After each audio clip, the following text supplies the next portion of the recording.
Greetings, everybody. That should be all set.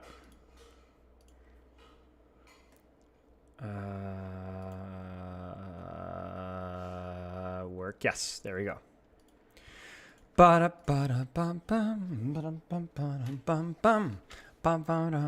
Hey, chicken. Taco Cat Gur. Hello. We've been expecting you. Nice. Dun, dun, dun, dun, dun. Vanish too much. What's up, y'all? What's up? What's up? What's up? What's up? What's up? I wish I could freaking like pop out my chat. Wait, I think I got it. I think I got it. Stay on target. Wait. No. Yeah. There you go. Hello, Elzo. I gotta ping my Discord here really quick, y'all. Dun dun dun. Boom. That would be a good old memer for today's kids. Maybe we'll do some bone hurting juice. The dark secrets of Marvel Rivals. The dark side. Maybe some coaching, free coaching later as well. Okay, there you go. What's up, Superstitious Cooked Bread? Man, how did they... Chicken, that is an insanely fast reaction. Hello, Super Saul. Hello, Handsome, thank you. Hello. You know, Spilo would be great right now. What would be great right now? What would be great? It's weird for thinking that support sim Metra isn't more fun than DPSN. I don't even think triple support is actually even the best. Yeah, we'll talk about it. It would be great. Hello, Void, Kitten, Catapult, Phantom, Chef, Diesel, Jason. Watching on YouTube because I have premium. Nice. You should be working right now. You should be working, yes. I'm on a 30-day suspension for Overwatch 2, so tell me more about Marvel Rivals. What? Am I going to post a Marvel Rivals coaching on the coaching channel? Yes, actually. Yes. We actually... Okay, you guys want the sauce? So here's the sauce. Here's the sauce. You guys want the sauce? Here it comes. The sauce is this. So there's a couple of sessions that are unlisted because they haven't been publicly posted. But if you guys want the juice, go into playlists here, and there's Rival Vanguard, Rival Strategist, and Rivals Duelist, and some of those haven't been posted yet. They haven't been thumbnailed up yet. But the playlist will always be updated faster than the actual post, so you can sniff around in there. And then in terms of edited stuff, we do have an edited stream session going live on YouTube in theory next week, early next week. But Chad, I just want to say I made him lunch early so he wouldn't eat on stream because I know that annoys you. And he tells me I'm not hungry. Well, I wasn't hungry, bro. I mean, I can't. So it's not my fault this time. Yeah, I was not hungry, man. Amari Pepper cameo, 4,000. Superstitious Cooked Bread. I mean, we could just have a Pepper cameo. Do you just want to come in and just do a jig? Here, I have Amari's here. She's going to be grumpy. Got me from Plat 5 to Diamond 5 in 1 month. Very angry. Amari. Very angry. Amari. She wants to Amari. have but look how I'm a majestic good girl. she is. Look at Okay, there she goes. Congratulations. So win Star-Lord guide? Not anytime soon. Wait, I can do something cool. Got me from Masters 5 to Plot 1. Wait. There. Wait. My cheerleading skills. Wait, go ahead. And go! Nice! Well done. That's the only all the thing that effort she I can had. do. Don't Hey, expect Baggins. this every time. Hey, Baggins. First stream is able to make. Welcome, Ryan. Revan, hello. Does Spilo interact with YouTube chat too? No, I don't. I ignore it completely. I love you, man. Thanks, man. I love you too, Aikaka. Yeah, I'm doing Rivals coaching. I haven't publicly announced it yet because I don't feel like... On my website anyway, because when I did a disclaimer in my Discord and I was like, hey, I'm technically offering it. You can just fill out the form. But I don't... It's not going to be like the same level of micro quality of Overwatch. So, you know, just as long as you know what you're signing up for, which is why I don't publicize it on my coaching website yet. But I am practicing and building. We're going to hopefully maybe check off another 1 or 2 heroes today where I'm going to study a little bit more. I've gotten some reps in and all of my sessions have gone fairly well. All of my students, I believe, have ranked up a couple of ranks already, which is great. I think we'll talk more about whether that may or may not be great considering the matchmaking system and Rivals. We'll talk about maybe more about that later. I think given endorsement for your coaching videos as gold 3 for 4 months. Watch one of your gold and shot the Plot 3 in 2 weeks. Nice, Kamole. Congratulations, me. My all black. I have a black cat. I heard rumors of you winning with diamonds against Overwatch League. It was a joke. Okay, so can we just clarify? This is why I can't have nice things. So I had a couple people like, bro, what were you posting? Like, how did you do that? Here, okay, so this is the thing. I posted this on Twitter, all right? I'm the greatest coach Overwatch has ever seen. Case in point, a diamond team I just coached today just mopped up ex-Overwatch League pros easily. This was yesterday. Now, this is true. Apparently, they competed in OWCS or Face It, right after I coached them. But people apparently didn't really take a very careful look at it because AFK. It was a forfeit. They forfeited the match. Look, it's 0-1 in King of the Hill. That should probably raise some red flags. So some people are like, dang, this guy's egotistical. And I was like, oh, man, I can't bait, man. I can't bait. So it is what it is. I try to make it more obvious in the response. For those curious of my methods, I whispered angles and gave them prescriptions for amphetamines. But yeah. Hey, making sense. Please stop feeding my Spylo addiction. Oh, my bad, Brett. Where do I find a wife that cooks Spylo? I might need coaching on that. Oh, yeah. What's up, Bliss Ball Fart? We miss you. That's okay. That's all right, Bliss Ball Fart. Oh, my gosh. The funny thing about that team, too, is they actually have a Junkrat and a Genji one trick. So we were, like, working with them yesterday and, like, about, like, what kind of comp can you run with a Junkrat and a Genji one trick? And so we kind of figured it out. I've been on the grind for champ for What's up, Poke? Kind of stuck at GM3. Do you think joining a team? I mean, it could be Poke. Yeah, it could. I think one of the side, maybe not directly in terms of rank, but one of the nice things about joining a team for some players is that it is motivating in terms of like, it's fun to play in a team, so it might make you want to grind more or might make you think about the game more. I would say it wouldn't hurt. Your monthly Blizzard paycheck won't go through if you see one more Marvel Rivals stream. Oh, dang it, man. Dang it, where's my Activision check? Guys, I'm not going to get my Activision check. Frick. So the bad news, Twitch viewers, YouTube viewers, you guys are fine. Twitch viewers, I'm going to have to crank up the ads to like 45 minutes per 60 to compensate for my lack of Activision Blizzard check. All right, Sarah Lee, what is this highlight here? Oh my gosh. Why? Jeez, Liz. Why are they, what was going on? So you come out of spawn. You have good spawn. Oh, yeah. And then, oh, that's crazy. That's crazy. I mean, that's juice right there. That's sauce. IST carried there. Chillo, yeah. Did I miss the matchmaking talk? No, we haven't started yet. We're going to start soon. Is it going to be able to afford his 3 Michelin star restaurant now? I have to go back to True Hunger. Yeah, exactly, guys. How am I supposed to save up for the second yacht? Like, hello, better. Are the YouTube streams permanent? The plan is to make them permanent. I wanted to ask you guys, what do you guys think about this? So, you guys know about Spylo 3. You know, we've talked about Spylo 3 before, which is like my VODs channel where I take all my Twitch streams. Let me pull it up really fast here. But the thing that I was trying to figure out is it's like, could I not just like, okay, so basically like, just why do I have a Spylo VODs channel if I just stream on main and then just have the VODs saved under the live tab? Doesn't that like make more sense? Thank you for the sub. 69 months. Am I crazy? Yes. Ha ha, funny. You can pause when taking a leak and then just fast forward to the streamer AFKs. That's great, Toxie. Like, does this not make the most sense? Why don't you like it, Kata? Spylo thinks he's streaming, but he's just talking to himself in the room. No, Twitch VODs aren't only available to subscribers. The reason why I have a Spylo VODs channel is because Twitch's VOD function is like cheeks. I mean, doesn't it make more sense, right? Like, I mean, I don't even have a freaking 1,000 subs. I've been paying and begging and crying for 1,000 subscribers so I can monetize this. But even if I did monetize this, I mean, what am I going to get? Like a whopping 50 cents? Like, it's pointless. And it also takes like a decent amount of work. It's like 30 minutes a week, right? For nothing, which is not nothing, you know? And I used to have the VODs on Spylo coaching, but it just kind of polluted things. It'd be like VOD, Twitch stream. It just didn't make sense, you know?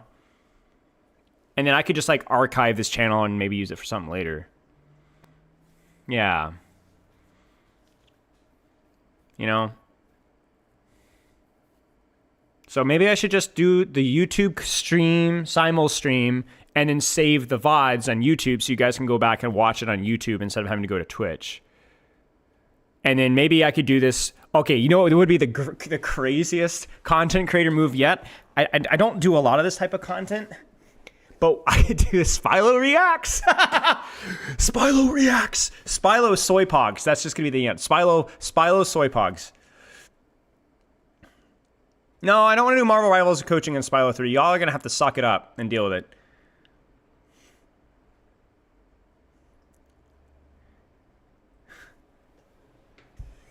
Yeah. I don't like doing reacts unless I have something unique or interesting to add to the conversation anyway, so I don't do a lot of react content, to be honest. Spilo reacts to flat reacts. That'd be interesting. I mean, we're going to be doing react content today for the first time in quite a while because there are a couple of videos I want to dive into. But yeah. Why did Doomfist's ability swap keybinds from Overwatch 1 over 1? I don't know. I mean, they reverse engineered stuff. They did their best. They didn't, so. Wait, hear me out. Hearing? Chat, can I have a bite of a burger? I might not be able to eat on him, honestly. Like, I may have to chew in your guys' ear later.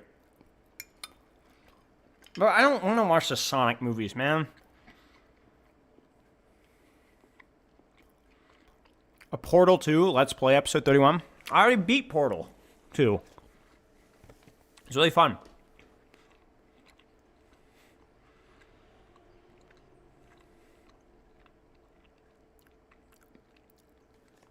You know, so, yeah, I'm just going to put my plate away. Give me a second, go. Play a mod for Portal 2.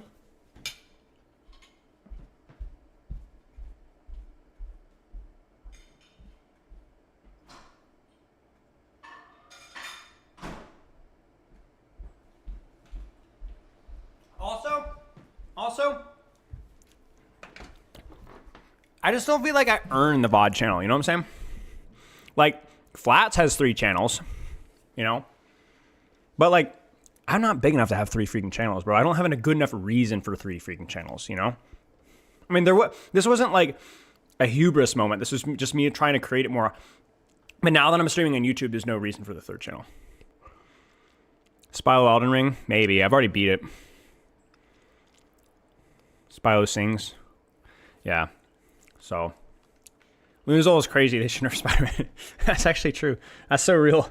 So maybe we just save the VODs in the main channel, like where I'm streaming right now. So that both YouTube and Twitch viewers alike don't have to deal with a cancerous Twitch VOD situation. And then we go from there. You guys everyone always says cooking stream. What's the obsession with cooking? Like, why? What is cooking fun to watch? I don't get it. Play Deadlock? I played a little bit of Deadlock. I enjoyed it. Do we want to start talking? Let's start talking. Let's start the Yat Fest. Can I cook shirtless? Hey, Frosted. Okay, let's start talking. Okay, so. Here's the thing. Here's the sauce. I tweeted this yesterday because somebody sent me a video called Marvel Rivals Matchmaking. The truth. Da-na-na-na-na-na. Okay, really intense, crazy stuff. But this video wasn't really sparked by this video necessarily, or this discussion, because I'd already run into some kind of weird circumstances when I was ranking up with Marvel Rivals. So for these guys who don't know, I've got a big background in coaching Overwatch, and I've been exposed to like every myth there was out there. I remember back in the forums, back in literally 2017 in Overwatch, and debating and arguing with people because I was getting into coaching myself about Elo Hell. Oh, I'm Elo Hell. My teammates are holding me back, and basically people are not really willing to take responsibility for their own actions and just playing badly, and they're always blaming other people or not being completely objective about their own gameplay. And then what I started doing is the more I coached, the more and more I saw that I really never saw anybody that didn't feel like they belonged in their rank. There were games where people played better than the rank by a little bit or played worse than the rank by a little bit because nobody plays consistently. But I've had, I think, over the years, and I've coached for, 10,000 hours, right? Like, I've done coaching for 6 years as a full-time job. So what I've noticed is that I've only had maybe 3 or 4 students that legitimately felt like they were in the wrong rank. Not like, oh, they had a good game or a bad game, but they literally felt like a gold player might have been diamond. And almost without exception, those players they reset to that after a little bit of time. But basically, I've seen it all. Like, I've never really found a trend where people, I found the one plat player that doesn't belong in plat. It just doesn't really happen, almost ever. And people that blame others usually just suck, don't have the objectivity. But there's a lot of like conspiracy theory, especially back in old Overwatch 1 day, because a lot of the performance-based SR, MMR is not equal to SR. And what Overwatch does now is that MMR and SR are the same thing. You guys have probably seen that full Q&A with the Overwatch matchmaking developers. If you haven't, I highly recommend you check it out. It's very insightful. Talks about what the modifiers are. There are modifiers that have always been since the game, but you can actually see them now, which is really cool. So there's nothing under the hood that you guys can't see. And they really go really in depth about it here. Now I'm going to go ahead and say this publicly, okay? I asked a current or an ex Blizzard employee, and I will not say who it was because I don't know if they're allowed to share this, about the Activision patent about EOMM, which is engagement optimization matchmaking. Okay, there were a lot of people that were very concerned when I was going down that rabbit hole about maybe Blizzard's getting into some dirty stuff. I talked with this Blizzard employee about that specific thing, and they swore up and down that they do not utilize this in Overwatch. In fact, it was a major concern for them that people that they were working for Overwatch would be interested in it, because that was a big no-no. They're like, if you're interested in engagement optimized matchmaking, we don't want you working for Overwatch. Okay, I can't go into more details about that because obviously that is Activision Blizzard does have the patent, so legally there is like some weird. But basically, Overwatch does not agree with the Activision Blizzard patent. Is the best thing I can tell you. So the engagement optimized matchmaking is basically where the matchmaking is a little bit more focused on keeping you playing and enjoying playing rather than making a fair lobby. Okay. So we could talk about the ethics of that in a little bit. I do think it is a complicated topic, and we're going to go more into that. But basically, long story short, is I've been through all the witchcraft and the witch hunting and the conspiracy theories around matchmaking, and most of the time they're just bogus, at least within the Overwatch community. There's been some goof ups here and there, like too many people in this rank and too many people in that rank. Early on in Overwatch, around like Season 3, Season 4, even going into Season 8, too many people were in Grandmaster, but it wasn't a scam. It just was the system was more forgiving. And essentially, when you talk about how a matchmaking system works or how a ranking system works, people that are really bad at the game are lower ranks. People really good at the game are in higher ranks. You win more games, you get to a higher rank. But the higher rank that you get, let's actually pull up Microsoft Paint here. The higher rank that you get, the fewer people there are. And the more you lose if you do lose. So in other words, you have to maintain, like, let's say, can you guys see that? That might be too far to the left. Let me try and shift that over. So like when you're in a lower rank, most bronze players have an under 50%. I mean, I think all bronze players have like an under 50% win rate, right? They lose more games than they win. And that's why they're in bronze, right? So they're like 48%. I'm just going to pick a number out of thin air, right? And then you get a higher rank and you're talking more like a 53, 54% win rate, sometimes even 55%. And basically you lose more than you win when you get to the higher echelons of rank. That's kind of how it works. So the people in the middle, more like 50-50 and so on, almost quite literally 50-50. And for you to climb out, you have to win those extra couple of few games because you're better. Like if I'm a gold 3 player versus a gold 5 player, I might win over hundreds of matches, might win 49, 50% of my matches, whereas the gold 5 player wins, 47, 48%, right? Something like that, a little bit like that. So for you to improve, to rank up, you don't have to be significantly better than your opponents. You just need to be a little bit better and perform a little bit more and win slightly more. And then as you get higher and higher and higher and higher and higher and higher, the system expects you to win more and more and more to a point to where, like, in higher levels, like you're basically expected to win 55, 56, 57, even 60% of your games to get to the very highest rank. So basically what this is that there is the game, as you get higher ranked, puts you versus equally skilled opponents. So the games get harder and harder and harder and harder. But if you are the best player in the world, you will continue to win until you reach a ceiling. So that's basically all there is to it. The game does its best to make almost equal SR. When we talked with Gavin Winter about Overwatch, I don't know how Marvel Rivals does it. they go as far to say most of the time you're playing not only versus an equally skilled team in terms of the SR, but your role on the other team is about equal. So you generally, if you're gold 3, you're going to be playing versus gold 3 supports as a gold 3 support and a gold 3 tank and a gold 3 tank and so on. So long story short, that's kind of how elo systems work. And what happens is people go, oh my gosh, I'm winning 50% and losing 50% of my games. There's some grand conspiracy.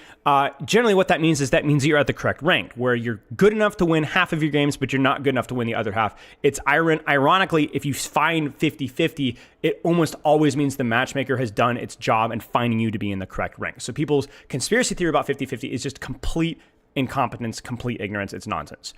And the inconsistency about the quality of the game more often to do is whether it's 5v5 or maps, good maps for Junkrat, bad maps for Junkrat, player inconsistency, and so on.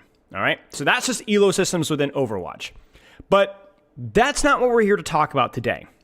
We're here to talk about Marvel Rivals. And there's a couple of differences with this and Marvel Rivals. So the big difference, the thing that really raised some questions for me, especially with my background, was when I got to Diamond 3 and season 1 of Marvel Rivals. To get from Diamond 3 to Diamond 2, I think was winning like 4 or 5 games. Like let's say I won 4 or 5 games in a row, I would get enough SR to get to Diamond 2. Okay? Cheers, Hot Chill. To get from Diamond 2 to Diamond 1, you win like another 4 games in a row. To get from Diamond 1 to Grandmaster, season 0, was winning another 4 games. So basically, to get from Diamond 3 to Grandmaster, you had to win basically 12 games in a row or have a plus 12 ratio. Like you might win 25 and lose 13. You might win 32 and lose 20. But overall, you had to have like a plus 12 total to get that rank, okay? The problem that I noticed is that if I remember looking at this and my win ratio, right? Like the amount of games that I won, I think it was only like plus 6 or plus 7. Once I hit Diamond 3, I did have a positive win rate throughout Diamond, but it wasn't by much. It wasn't by much. In fact, I felt like I should have been, like it should have been closer in the Diamond 2 region. Like I only had I went like 18 and 12 in Diamond or something like that.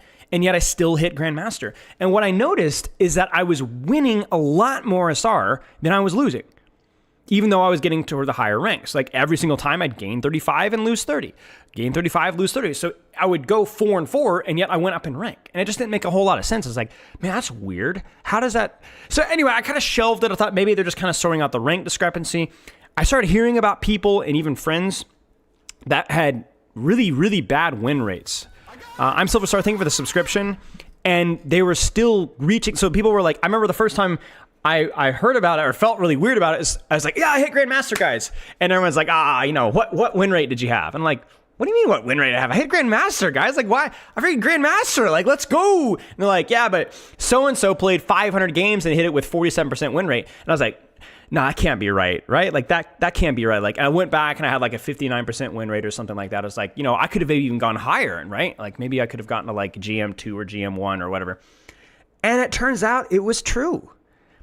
There were a lot of people that had negative win rates, but because they were still gaining more SR than they were losing, they went up. And so I started to dig deeper in this. And this is where we're going to look more at this video here. This is not just going to be me presenting. This is also going to be me doing more research. But there's even somebody in this comment section. So check this out from Dralic TV on here. Rank inflation is far too high. You can reach Grandmaster with a sub 50% win rate. This is what makes high rank games stomp or be stomped so often if you get the bad players who grinded through hundreds of matches rather than the good 70% win rate players. You won disadvantage games and lost advantage games. Is it that strange? So that's the one potential idea. Maybe the reason why you had a barely positive win rate and still got up is because you won games that were stacked against you, so you gained more SR. But yeah, in theory, that's a pretty small sample size. That's possible. I get it. Fat Minecraft Steve, thank you for the subscription. So that is a possibility, but this proves it's not the case. Look at this. This is a player in Diamond 1 that just touched into Grandmaster. Look at this win rate, guys. This is a player in Grandmaster. This person is in Grandmaster with a negative win rate. This is not possible with a fair matchmaker. This is not possible. You cannot lose more games than you win, starting where you are. and make it to Grandmaster. Because the argument that, oh, well, maybe you can win the games that are slightly stacked against you, the odds of that are astronomical at this quantity of games. Like, you would have to have winning basically every match that's stacked against you for this to happen. This isn't possible. It's not possible. Now, you could argue if this was like 54, 55, maybe, but this is not possible. A negative win rate and almost the highest rank of the game. So compare that to this player's profile: 57 matches, 47 wins, 80% win rate. And this is an interesting one. Here's what I'm not saying. Okay, listen very carefully. This is really important. What I'm not saying is that everybody in the match needs to be the same win rate. Everybody in the same match has the same. This is not. Because if you look at this person right here, they've got 47 wins in 57 matches played. They're at an 80% win rate. That means that they're on the way up. They're going to go higher than GM3. They're going to go higher. They're going to keep going until they hit around a 55% win rate, in theory, by Overwatch standards, before they plateau. Because then they're going to basically, so they're clearly performing really well up until this point. So they might be GM2 players. They might be GM1 players. I forget what the next rank is, Eternity, whatever. Basically, this is kind of like this player's on the way up. Like, for example, if you ran into a Smurf in a silver game in Overwatch, that player would have basically a 100% win rate, right? And they just keep climbing until they hit their Celestial. Okay, thank you, guys. Toxic Sora, thank you for the subscription. I would even go as far to say that I would assume that this type of matchmaking starts to phase out at the higher ranks, because I think it's probably, if I look at the highest ranked players in Eternity and One Above All and so on, Celestial, whatever, it's probably, those players probably deserve that position or that rank. The question is, how is this possible as high of a rank as we're talking about this? How is this possible? What I don't know is, I don't know if Marvel Rivals has performance-based SR. So there's only two conclusions that we can draw here. Only two, in my opinion. One is that Marvel Rivals uses engagement optimized matchmaking, where it encourages you to keep playing, or it rewards you for playing the game more, even if you're not an actually higher ranked player. The other is that there is performance-based SR, so that if we go to our poor Rocket friend, he always overperforms. He still loses a lot of games, but he's abusing the stat system and getting more SR than he's losing. But I don't know if this is the case. MVP and SVP makes you gain or lose more SR. See, that's super disturbing for me. Okay? Now, chat, why is performance-based SR a really toxic thing? The value of performance-based SR is, in theory, it sniffs out Smurfs faster, or really underperforming players faster. But why is it really toxic? Stat farming, yes. But look at this. Let's say this Rocket Raccoon is stat farming. He's losing over half of his games. So the value he's providing is losing the game. And yet he's still Grandmaster. Now, I'm not saying that this is the guy that's why he's the rank that he is. It might be the engagement-based matchmaking. I don't know. But if this is performance-based SR and he's getting SVP every game he loses, that's why he's the rank that he's at. He's not actually a good player. So I guess my point today is, here's what I'm doing, okay?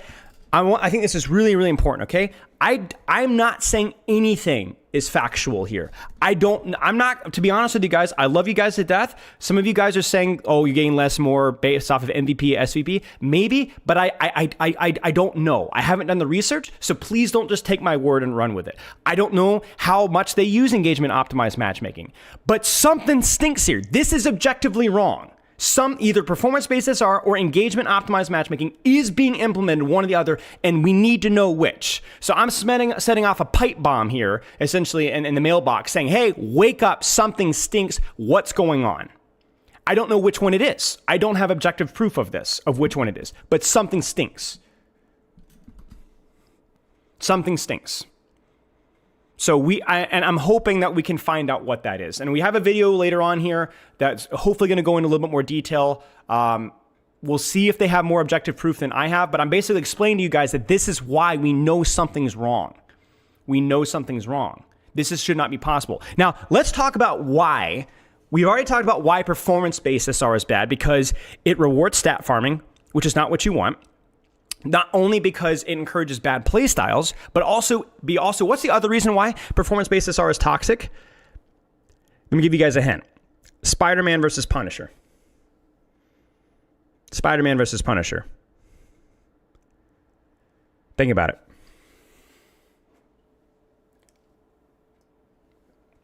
Where's the value of Spider-Man? Right? If we're valuing damage and the kill, right? We're talking about solo picks, pressure, right? It's not raw damage. It's not raw eliminations most of the time, right? And so you might have a Spider-Man with a positive win rate, a Punisher with a negative win rate, and the Punisher's a higher rank. Right.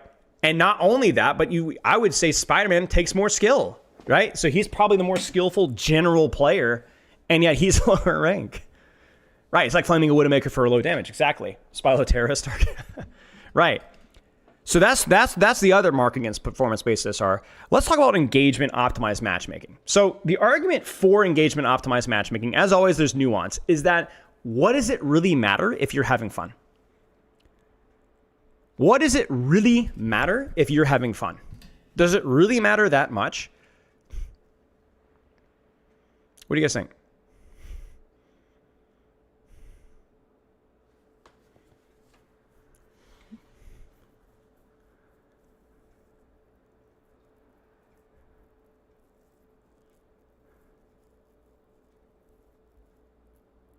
So there's two reasons why I'm gonna go to bat for this one. First one is competitive integrity and or false advertising. So this is more of a legal thing. I mean, obviously, I'm not a lawyer, so I'm not gonna sit here and tell you it's illegal. I don't think that's the case. But it is a question of ethics, right? Where it's like, hey, you advertise this way, and this is not as advertised. This is supposed to be a meritocracy based off of the ranking system. It's not that. That's lying. You need to be transparent with that at the very least, right? And need to be transparent with that. But here's the other thing as well. I'm not a wizard when it comes to the psychology of this, so I will admit ignorance off of this. But my one question for these matchmakers is, let me ask you guys a question. If you had this rocket raccoon, not even on your team, but in your lobby, what would be the experience of playing with that rocket be? How would this rocket play in that Grandmaster lobby? I'm throwing this poor Geet off and under the bus. It's not his fault, right? But what would that quality of that game be? Right? Terrible. Right? This is not talking about how a rocket's playstyle is. This is not a hero design commentary. But this particular player. This player does not deserve this rank. If he's on your team, he's dead weight. If he's on the enemy team, he's more likely going to be dead weight. And it just compromises the competitive aspect of that match. Does it feel good? It's not. It's either a stomp or a stomp the other direction. No, thank you. Not every game, but there's an inherent volatility about the quality of the match when you have frauds in the game. It's like having a reverse Smurf. You get what I'm saying? And generally, very large skill discrepancies. I mean, you guys have played with Smurfs before. Sucks. It sucks. It doesn't feel good. The game quality is compromised. And so it leads to now the funny thing about this is, if anything, Marvel Rivals should have more consistent game quality than Overwatch because it's 6v6. So there's fewer, harder to influence the outcome of a match with one bad variable. But this is compromising that entire statement. You get what I'm saying? And this leads to more conspiracy theories. Exactly. I'm going to be honest with you guys. This is also correlated with rank resets, but I had a lot of matches like these on ranking up. A lot of games where clearly I was way better than everybody else in the lobby, or somebody in the team was way better than everybody else in the lobby, and that's probably going to consistently move forward. Now, not every single one of those games was probably accurate. Probably a lot of those matches was just somebody had a bad game, or I had a good game, or I had a bad game. Again, people are inconsistent, but the problem is that there is more than a grain of truth. There's a big old chunk and loaf of bread of truth in the fact that there are going to be frauds in almost every lobby if this is the system that we're playing with, and it appears that we do. It appears to have it. There's other factors, as I said, player inconsistency. Playing Widowmaker, or well, Widowmaker, say Freudian slip. Black Widow on a bad map versus a good map, you're going to get different outputs of performance. Forcing Spider-Man into Namor versus playing Spider-Man in other circumstances, right? Stuff happens, But at the same time, you're going to question every game. Did we earn that win? Did we earn that loss? Or was it just another fraud in here? Right? Now, clearly, rank matters, right? Because if otherwise, this player still won. If this player were to play in a bronze lobby or a silver lobby, I think they'd be carrying, right? Like, obviously, this player is able to win almost 50% of their games and hold around diamond. So that means that if we were to be like, just pick a total rank out of the air here, I don't know, like plat 1, maybe? Diamond 3, somewhere around there, Love you. Drive safe. I'll say you too, but like if we were to take, like, let's say 20 of those losses off the charts, 25 of those losses off the charts, plus 50, it would be like above 50% win rate around plat 1. This person isn't woefully out of rank, right? And I think that's important to highlight here. Nobody's going to get to Celestial that's actually a plat player, in my opinion. I don't think that's possible. And I don't think that the matchmaker engineers would be that stupid, right? Like, if you start to have that, then it gets really obvious, right? But there definitely seems to be some sniffs of performance-based SR, engagement optimized matchmaking, and it gives people higher or lower ranks by a little bit. But with the fast queue times Marvel Rival, has it even possible to curate engagement optimized matchmaking? That's a great question. I don't know. That's kind of why I'm playing it safe here, because I really don't know. I don't want to lead out misinformation about that they definitely have this. Something stinks, but maybe it's just performance-based SR. Tim the time. I think I don't know how much of this is also stacking and stuff as well, but something stinks, and we don't know what it is. So, what if rather than the matchmaker trying to pinpoint rank, what if it instead is identifying a range? Yeah, that could be it right there. But the problem is the difference between a GM3 and a Diamond 3 player is pretty big, right? Like, that's bigger in other games. That's a big factor. So let's be very careful about conspiracy theories here. We know something stinks. We don't know what stinks. It's not going to put players in like 2 ranks that they don't belong, but it might keep players in ranks a full rank higher than that. So let's take a look at this video here. I also want to take a look at triple support in a little bit here, but there's a video here that was shared with me that maybe goes in a little bit more depth. And then also, I believe somebody had did a little bit of analysis of the patents that NetZero has used. NetZero, oh my gosh, NetEase. Now, again, I will say that technically Activision Blizzard also has these patents, as they did say that I have directly asked a Blizzard employee about it. But the reason I have more faith in the Overwatch, not Blizzard, but the Overwatch system is because I've worked within the Overwatch system, and we don't have negative win rates, right? What's up, Justice? So let's take a look here. I'm gonna keep my headphones off, so let me know if the echo gets kind of loud here. This is a bit of a longer video, so I'm going to speed it up just a tiny bit, and we're going to listen. Again, I don't endorse this video fully. There might be some conspiracy theory in here. I don't know. It might be very well backed up. I have no idea. I have not seen this yet. John Prostate, thank you for the subscription. Well. We've got a lot to talk about. First off, my name is Corvina. I'm going to preface this video by saying a couple different things. One, I am not a YouTuber. Do not expect any kind of fancy editing. I am somebody who has played Overwatch for around 7 or 8 years in Grandmasters and in Top 500. A little bit about myself. I've been gaming competitively Is the echo since I there? was 10. I'm now 33, so that's 2/3 of my life, 23 years. I've been playing in tournaments in a lot of different games, won some of them. I can put headphones on. Minimal? Okay, I'll put my headphones on. Sorry, y'all. Echo makes it a banger? All right, well, I'll put the headphones on so you guys don't have to deal with it. For the most part, have played in the top 1 percentile of most games. How's the audio so level? I kind of know a little bit about what I'm talking about here. Let me also say that I think Marvel Rivals is an excellent game. I enjoy playing it for the most part. Good? Okay. But with that being said, there is something going on in the back end that people are probably not aware of. You may be suspicious of it. You may have heard theories about it, but you probably haven't seen any hard proof. And before everybody tells me skill diff or take my meds or conspiracy theory or this guy's got a tin hat on, although that is funny, unfortunately that's not going to be applicable here. That's the key thing here. It's like there's definitely there are no platinum players I would bet the farm that are in Grandmaster, but there are probably diamond players that are in Grandmaster. You get what I'm saying? That's kind of the key thing here, and I do think that's worth discussing. And I'm going to show you why. So I've recorded this video a couple different times. Are you by TikTok I'm gonna tell you right range? now, Yes. It's probably going to be around 30 minutes. No, I but understand that a lot of people have the attention span of a goldfish from watching TikTok shorts and YouTube shorts, but I promise you, if you watch the whole video, it's going to be All right, worth guys, it. come on, Knowledge strap is power, in. and I'm going to give you Strap some power. in, boys. So we're going to go over what we're going to discuss right here. Also, I do stream on Twitch. I'll link that down below. All my socials are at Corvina. But let's go over what we're going to discuss, right? So I don't want this video to get censored or shadow banned. So I'm going to leave certain keywords out, but we're going to discuss this right here, which is a matchmaking system. We're going to discuss EOMM, which is skill-based matchmaking, MMR, which is matchmaking rating. We're going to discuss online machine learning. bro, the guys, am I gonna have like a NetEase like hitman at my front door as my YouTube bro? Offline machine learning. Guys, it's been nice knowing you. It's been good. Loves and kisses. I love all of you YouTube and Twitch viewers. It's been good. Yeah. Satisfaction, engagement, churn rate, free-to-play models and how they generate revenue, psychology when it comes to the gaming industry, censorship, and most importantly, how to break the matrix. Yeah. Yes. Too fast? All right, fine. We'll go to 1.55. We'll speed match. I'm gonna free you. I'm gonna give you the power. You're gonna be able to unplug yourself. All right.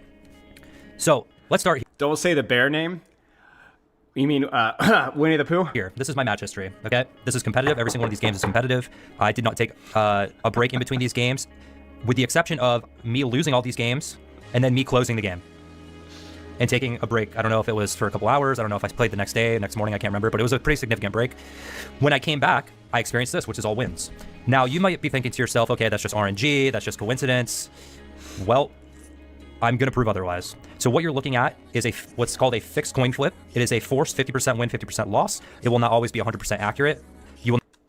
Now, I'm going to go ahead and say, be the devil's advocate here. I assume this person's going to elaborate a little bit deeper here, but you could screenshot this in literally any competitive game and have an equivalent experience, right?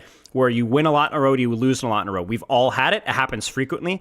I will go as far to say, if you don't believe me, go flip a coin right now. A lot of you guys will be surprised at how streaky even a coin flip can be. That's just how competitive works. That it always will be that way. So I hope that we elaborate more off of that, because for me, it's less to do about the streaks of wins and losses and force 50-50. It's more to do with, are you getting more SR for winning than you are for losing? That's bumping people up higher and higher. Miani, thank you for the sub. And or are there situations where I go in a loss streak where the system games it so that I win the next one or something like that? Yeah. Will not always come out right to 50%, but the back-end systems that are being used are trying to force you towards this, and I will explain why, okay? All right. So we're going to move on. The first thing we're going to move on to is this right here. This is a patent by Activision, which is for EOMM, or Engagement Optimized Matchmaking. This is the one that was shared with me a lot. This came out in 2018. You can Google this if you want to look at this. So this is what we're going off of. We're going to cover a couple different terminologies as well. But firstly, we're going to go over this. So what is this? This is a document from NetEase Incorporated. And if we do this simply, who makes Marvel Rivals? NetEase Games, okay? So, shocker. The people that are putting out this game. Game both awards substantially more for wins than it does taken via losses through Celestial and grants gains curbs loss based on MVP and SVP. Right, and I think if that may be it. If that's the case, that's what I would describe as not so much as an engage. You know what? Honestly, there is a little bit of you could argue that getting more for a win than for a loss is engagement-based matchmaking, because the longer that you play, you're like, oh wow, I'm actually ranking up, right? Even if you're not actually improving. But I think you're probably okay. So this is the thing. What's the rule? Is it Occam's razor? I don't remember what it is. Check me chat. Where the simplest answer is probably the correct one. Right, the simplest answer is that they just want you to play the game more. So they reward you with a higher rank the more that you play. There's probably not some super complicated explanation of the background. You just get more for MVP and SVP, which is performance-based matchmaking, and they reward you for playing more, which is also engagement, but it's a lot simpler than you think, right? Okay, so Occam's razor. That has also been my experience, which is a very limited thing, but we also have statistical proof on those, at least one of those two things. That would be my prediction. So it's a little bit less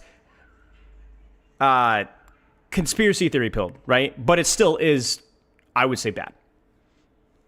The company, the developers, whatever, publisher, whatever you want to call it, So we'll still watch and this these names you're going to because find maybe on we're this other wrong, but that document, would be which my I'm gonna show you expectation after. as well, Seven. But just to skim over this quickly, so this is NMatch, matchmaking for better player engagement via neural combinatorial optimization. And to give you an example, one of the names, Runze Wu, keep that in mind. And that's actually the only important one to show you on this. Jigui Guacamole says, won't rewarding for playing more rather than winning lead to more losses and therefore less fun so you're out of your rank? Yeah. Yeah. I mean, yeah, you make a great point. You're still, like, if you look at that Rocket Raccoon, that player's losing more than they're winning. Is it better to win or lose, or is it better to see the number go up?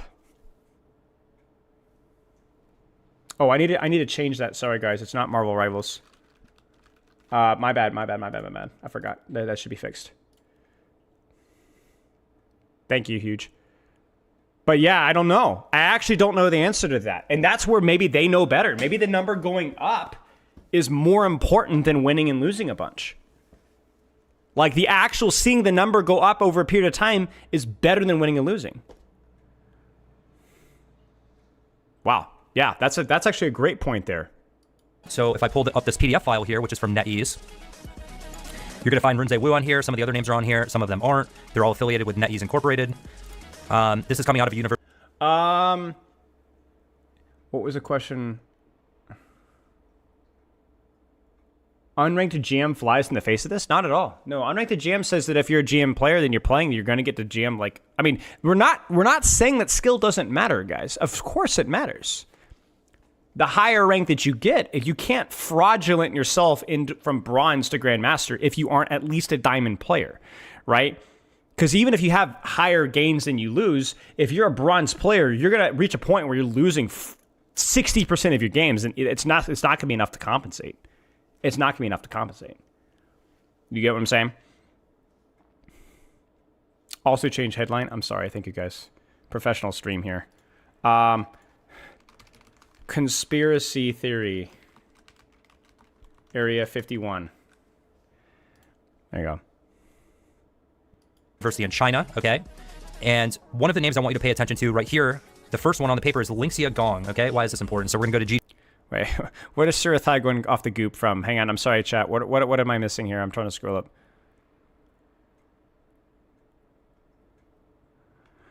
I don't even know what Surathai is responding to. DC Vault. Be nice. This right here is Linxia Gong, the speaker, representing the company NetEase. It's a design format, and it's labeled as Find the Right Match, AI-Enhanced Matchmaking Practice in NetEase games.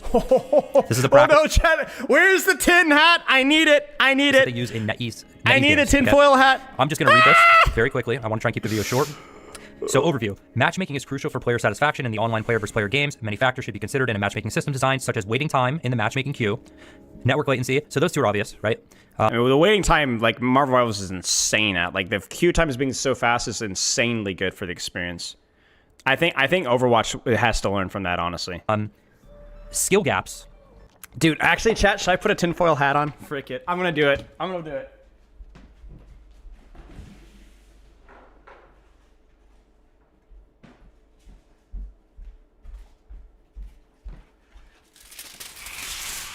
Does not need.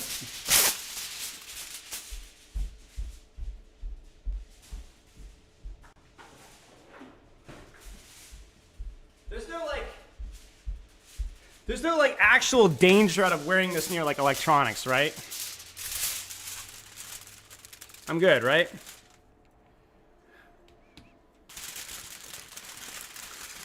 Nah, okay. I mean, it's a dumb question, but you know. I mean, I know. Yes, I did watch Better Call Saul. Okay, here we go. We got our hat.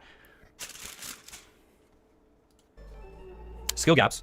Defeat streaks, aka losers brackets, etc. We present the findings and algorithms of our matchmaking practice in NetEase games about how to model the effects of those factors and optimize the gross player's utility, it's another term, in the assignment of process. Win patterns, yes, I'll say it again. Win patterns, the factors that influence the victory in a match, the factors that influence the victory in a match. In the algorithms, I'm going to say it again. The algorithms that incorporate those factors during the application of machine learning. The application of machine learning. Churn patterns, I'm going to say it again. Churn patterns. There's a reason why I'm doing this. The factors that influence the player's churn after this matchmaking proposal and the tricks. I'm going to say it again, the tricks. I'm going to say this one more time. Extra emphasis, the tricks to optimize the matchmaking process, okay? Moving on, we're going to cover a couple of different terms so that you guys know what's being talked about because it's a little bit confusing. So what is churn rate in the gaming industry? Churn rate in the context of the gaming industry refers to the percentage of players who discontinue playing a game within a given time frame. It is calculated by dividing the number of players who leave by the total number of players.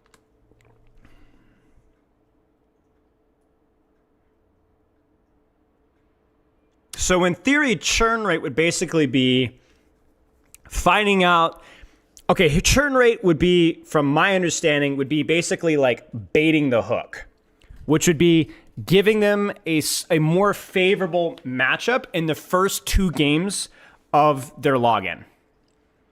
You get what I'm saying? So what you do is you'd have like a 57% win chance of winning a slightly stacked game in the first 2 games that starts to scale down as you play along.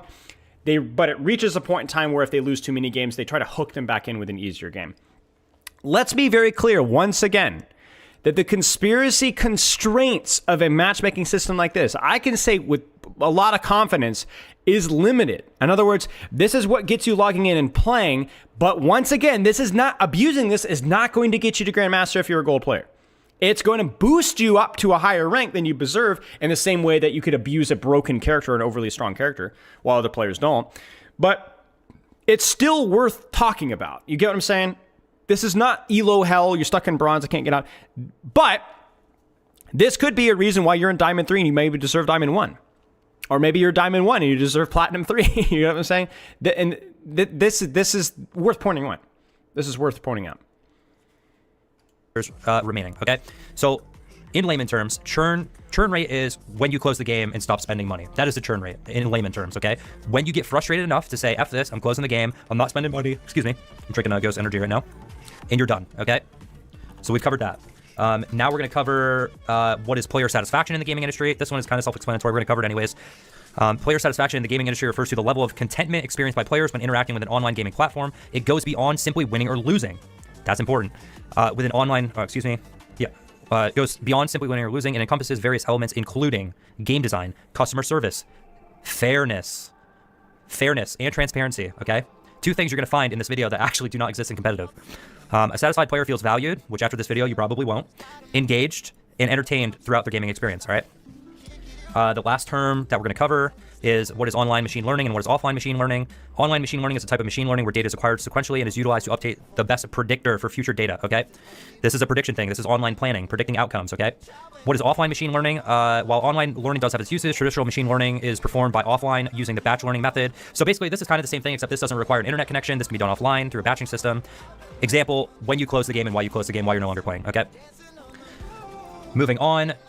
This right here is a NetEase churn rate. This is recent matches versus churn rate, aka when people stop playing and quit because they're frustrated. And at the bottom here, you're going to see some win-lose patterns. Keep that in mind. These are patterns. Make a higher churn rate, okay? So certain patterns of wins and losses in different sequences make people respond to that in a different way, whether they're satisfied or frustrated, whether they keep playing or not, or whether they close the game, which all ties back into whether or not they're going to invest money into the game because they are invested into their character. They are invested into playing the game, right? After experiencing certain win-lose patterns, players are more sensitive to match duration. So to sum this up, there's a sweet spot. That sweet spot is 50% win-loss. The reason for that is based on all the data they've collected. Psychologically, if you win every game, the game becomes too easy. You lose interest. There's no challenge. That makes sense. If you make no progress and you lose every game, well, why are you going to want to keep playing, let alone spend money? You're going to think the game is garbage. You're not having fun. I don't really feel like I need to explain this to you guys. I feel like you guys are tracking so far. These are all the different sequences that they've used and the different responses that they've gotten from those sequences of wins and losses. If everyone is gaining unearned rank, that means everyone at your rank is also in an unearned rank, which means your win rate is 50-50, which means your rank an even higher unearned rank. No, the concept that I'm aiming for, Stevie, is that people that don't play the game as much are lower in rank than they deserve. People that play the game more are in a higher rank than you deserve, to an extent. So that the meritocracy of the rank system is shifted with a heavy bias towards players that are willing to play more, and not towards players. So they're encouraging you to play more. You get what I'm saying? Because what you're saying is that if everybody's super, then nobody is, so what does it matter? But it is a bias towards playing more. So it's not a very fair picture of what your rank actually is. Because in a fair competitive system, there's still a lot of variance. Like, you might not know your actual rank until you play a certain amount, but that's more to do with the fact of the, how many coin flips do you need to get to a 50% probability, right? With this, it's less to do about how many games you have to play to find your actual rank, but the more games that you actually play, you're actually rewarded with higher rank. Until you get to the point where somebody in chat said, where you lose such a large percentage of your games that you kind of like you're at like a 45% win rate, and you kind of like, yeah, you get more than you lose, but you're only winning 45% of your games. So you're kind of plateaued out. That's kind of like the working theory we have here. And it also, in effect, Stevie, in combination, is a reward to players that play a certain play style. So you could argue, if everything is about MVP and SVP, heroes that are more biased towards better stat performances, in theory, are going to be average higher ranked than characters that have lower stat performances. And this leads to a complete can of worms when it comes to balancing, because you could have a character like Spider-Man have like a 51% win rate, right? Like, actually be pretty good character for your team to have.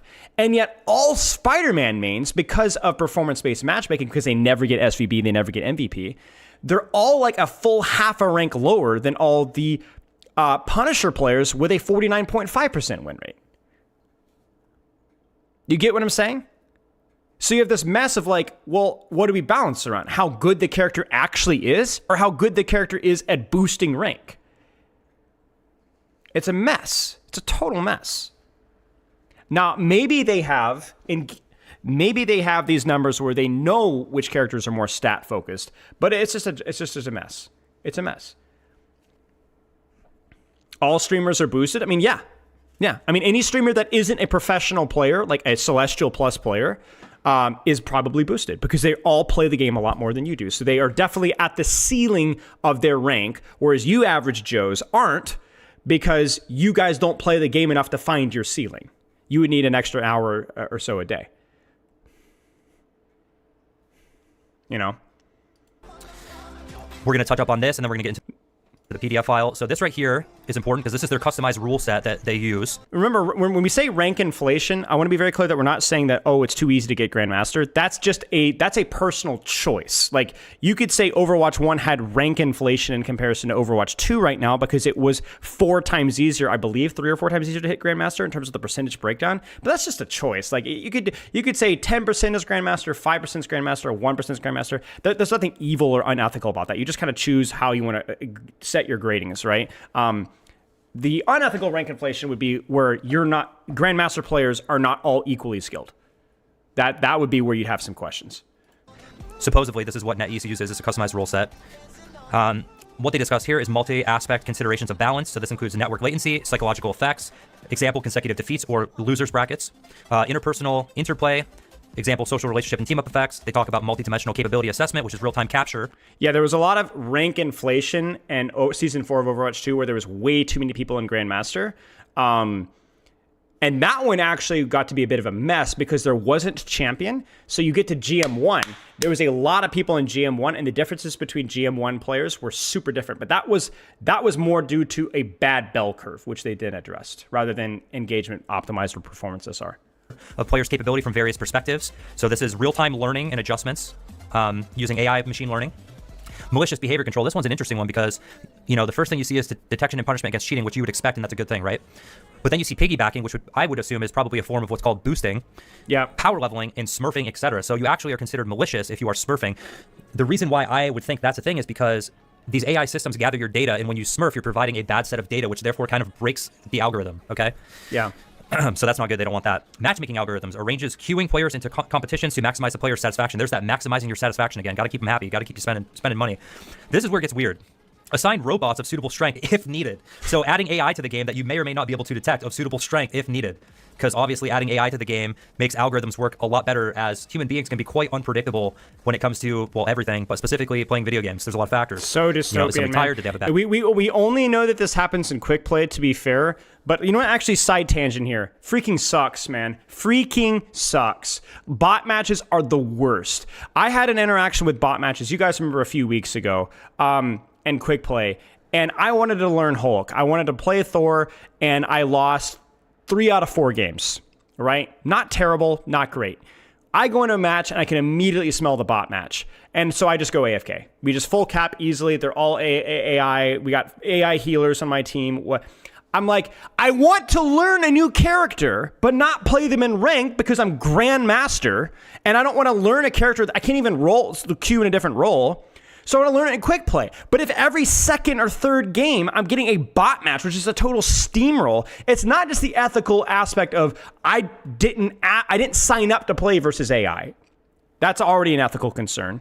But I want a competitive game. So you know what it does, chat? Here's the thing. You know what it did? Here's what it did. It encouraged me to. I actually thought about rolling another account so that I could learn a new character, and beating the crap out of bronze players for a little bit just so that I could learn a new character. Can you imagine that? Can you imagine that?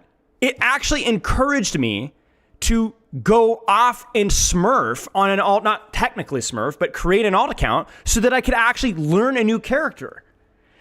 So you're actively sabotaging not only my enjoyment of quick play, so I don't want to play quick play, but you're encouraging people to get alt accounts and smurf so that they can actually learn new characters. I mean, how many streamers have you guys seen right now? And honestly, a lot of streamers are doing it anyway because it's good content. It's unethical, but it's good content. But how many streamers right now are constantly creating new accounts and new characters? You can't practice in quick play.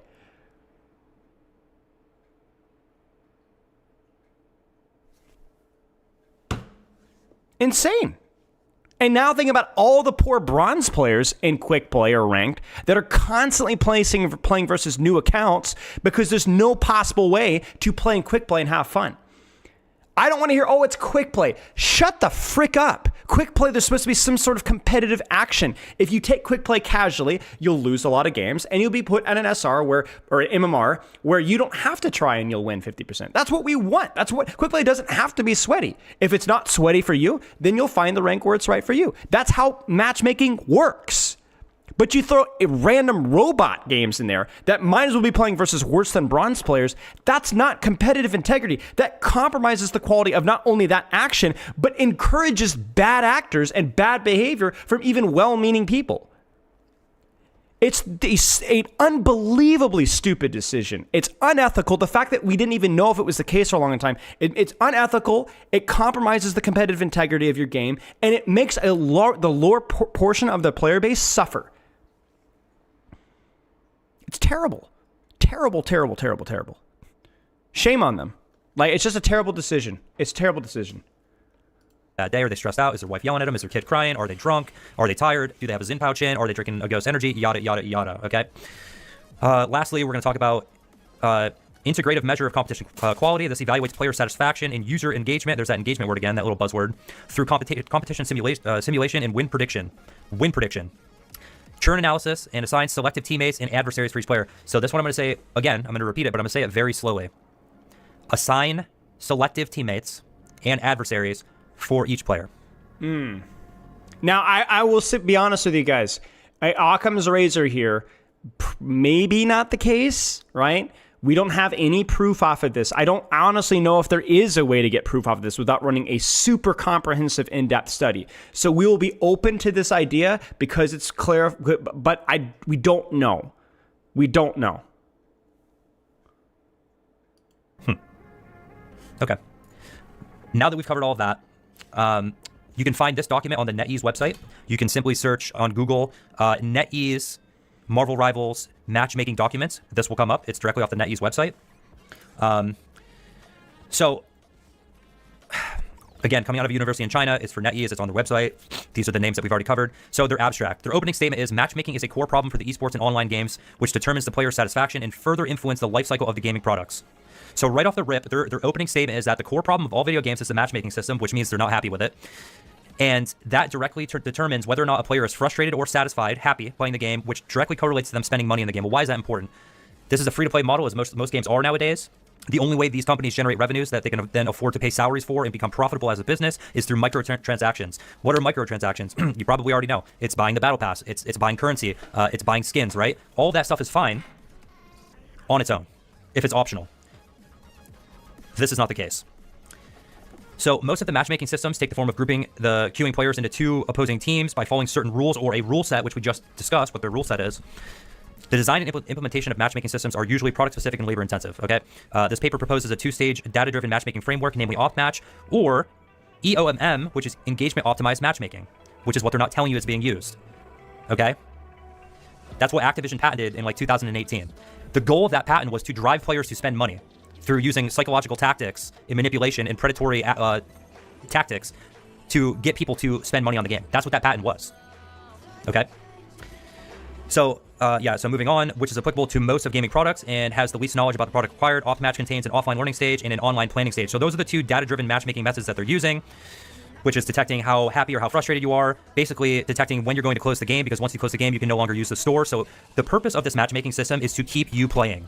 That is the goal. That is the only thing that matters. That is the core problem. We need to keep people playing because if they don't play, they're not spending money. We're a free-to-play game. We need to generate revenue. Are you guys tracking so far? The question is not like whether that's the goal for NetEase, but the question is how complicated or how proven of a structure do we have?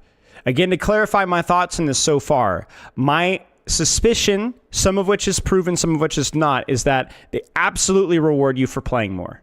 The more you play, the higher rank that you're going to get until you hit a certain ceiling within your own skill level, where your skill is your leash, essentially. Okay? Absolutely proven.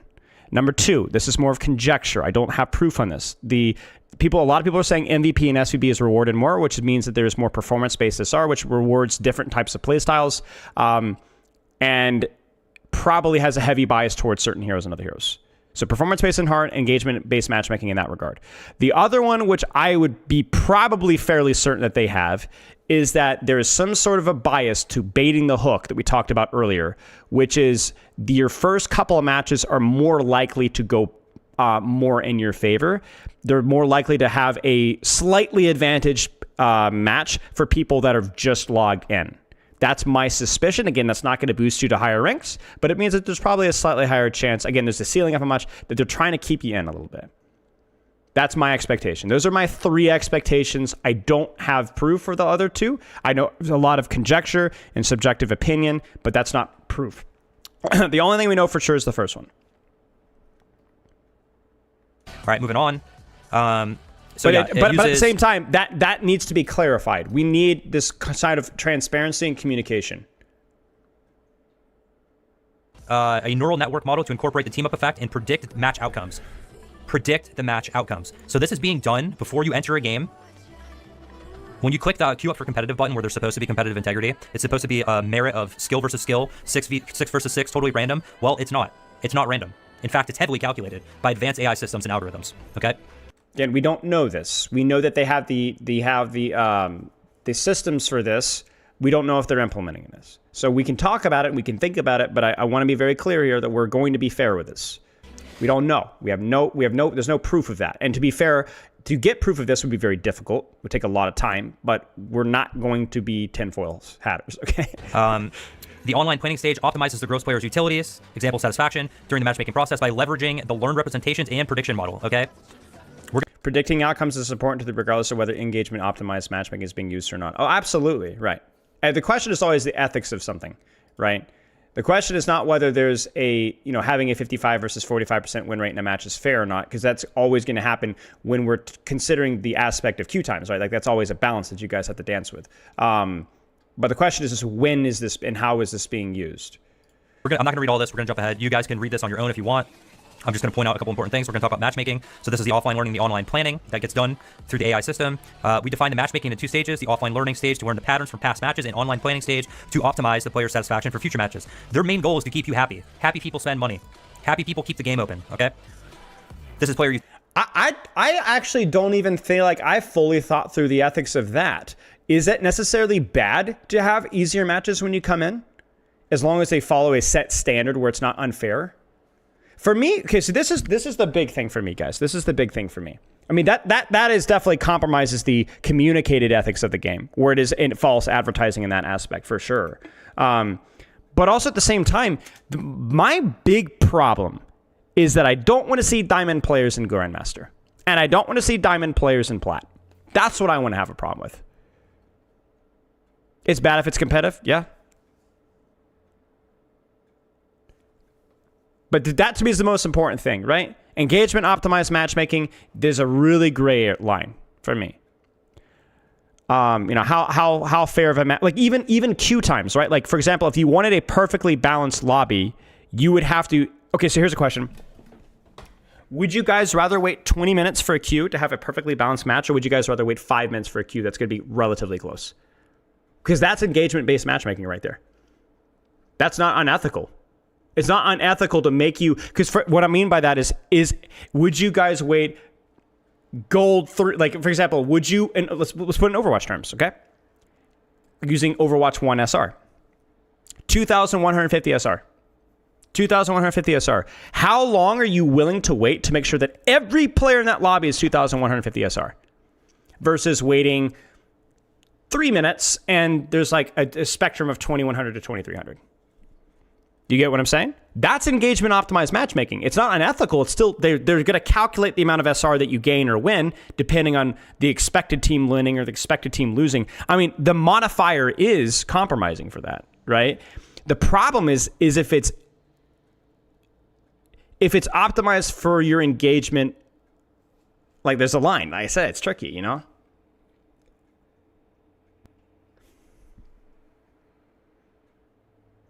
I mean, Marvel Rivals clear. Like, let me put it this way, guys. I know Marvel Rivals has a high player base right now, but the fact that you have insta queues at almost every rank, to me, I promise you that not all those lobbies have equally skilled SR. It's not. It feels very unlikely that that's the case.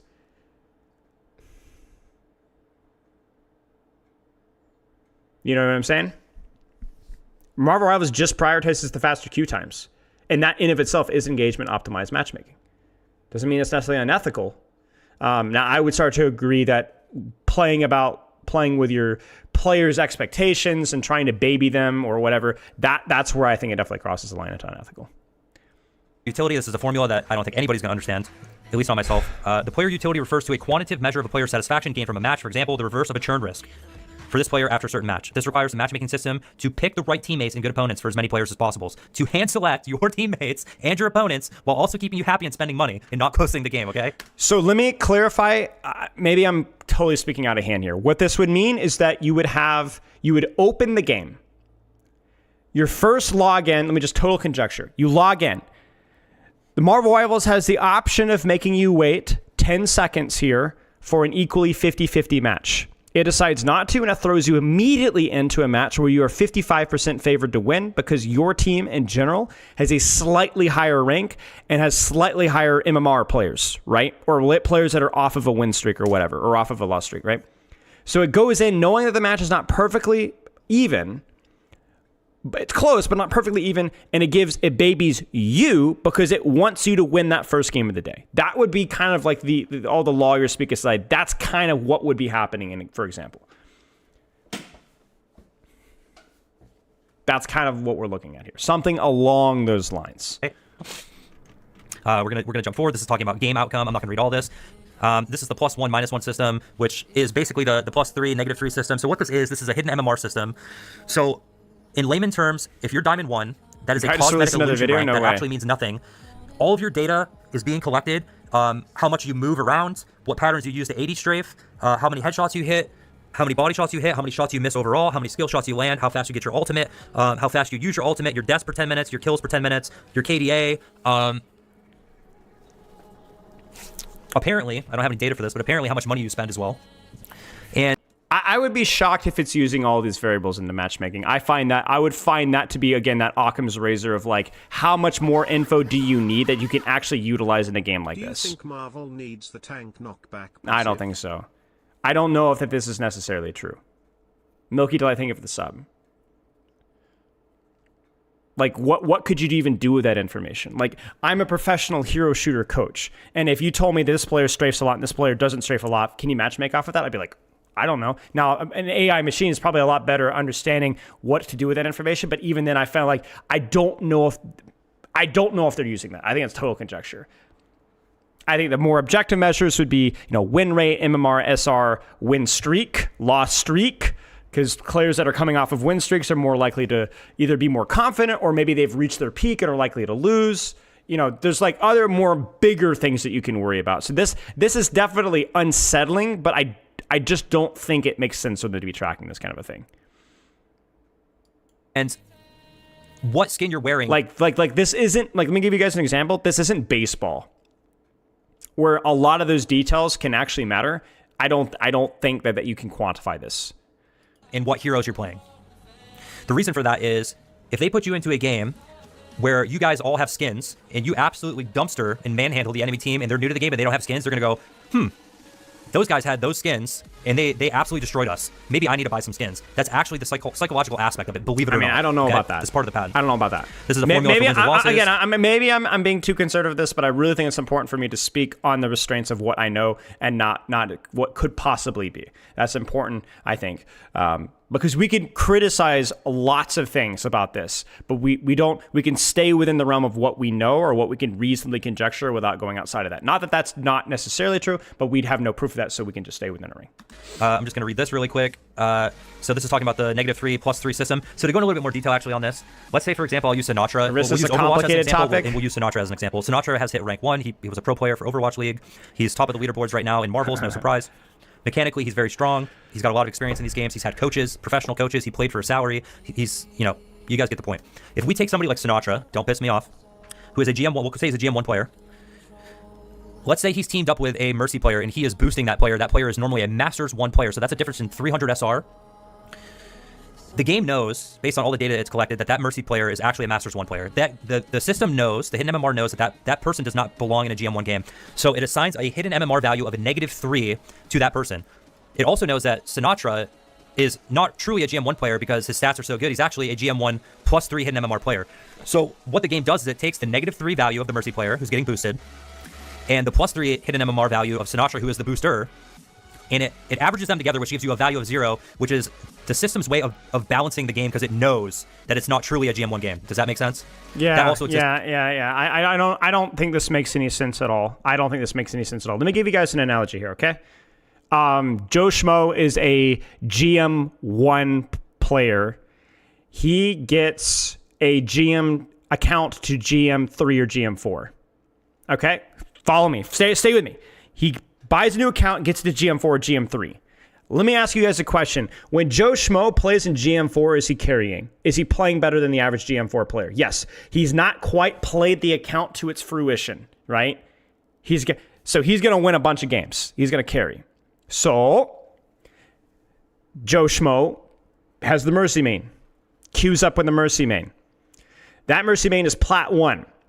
So that Mercy main, when duoed with this GM4, like let's say that was theoretically possible, just for the sake of the argument, is going to coast off of that player's boosting on his way to GM1, right?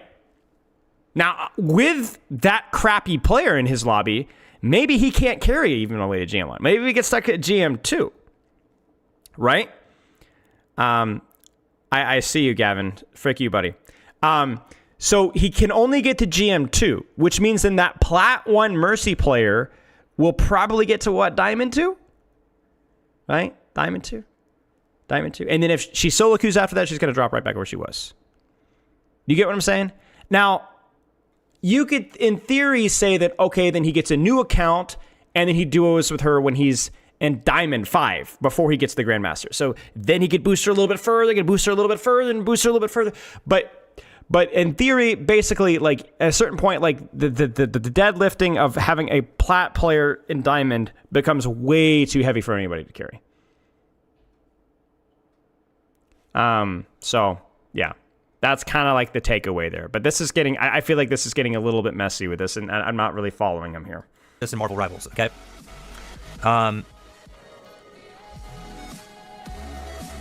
Okay, so the matchmaking system, PvP competitions usually involve 2 opposing teams in many sporting events and online games. In the context of esports and online games, players compete by considered as one. I'm going to skip ahead a little bit here. Hero well, that is a direct counter to the hero that you play well, okay? And I'll prove that.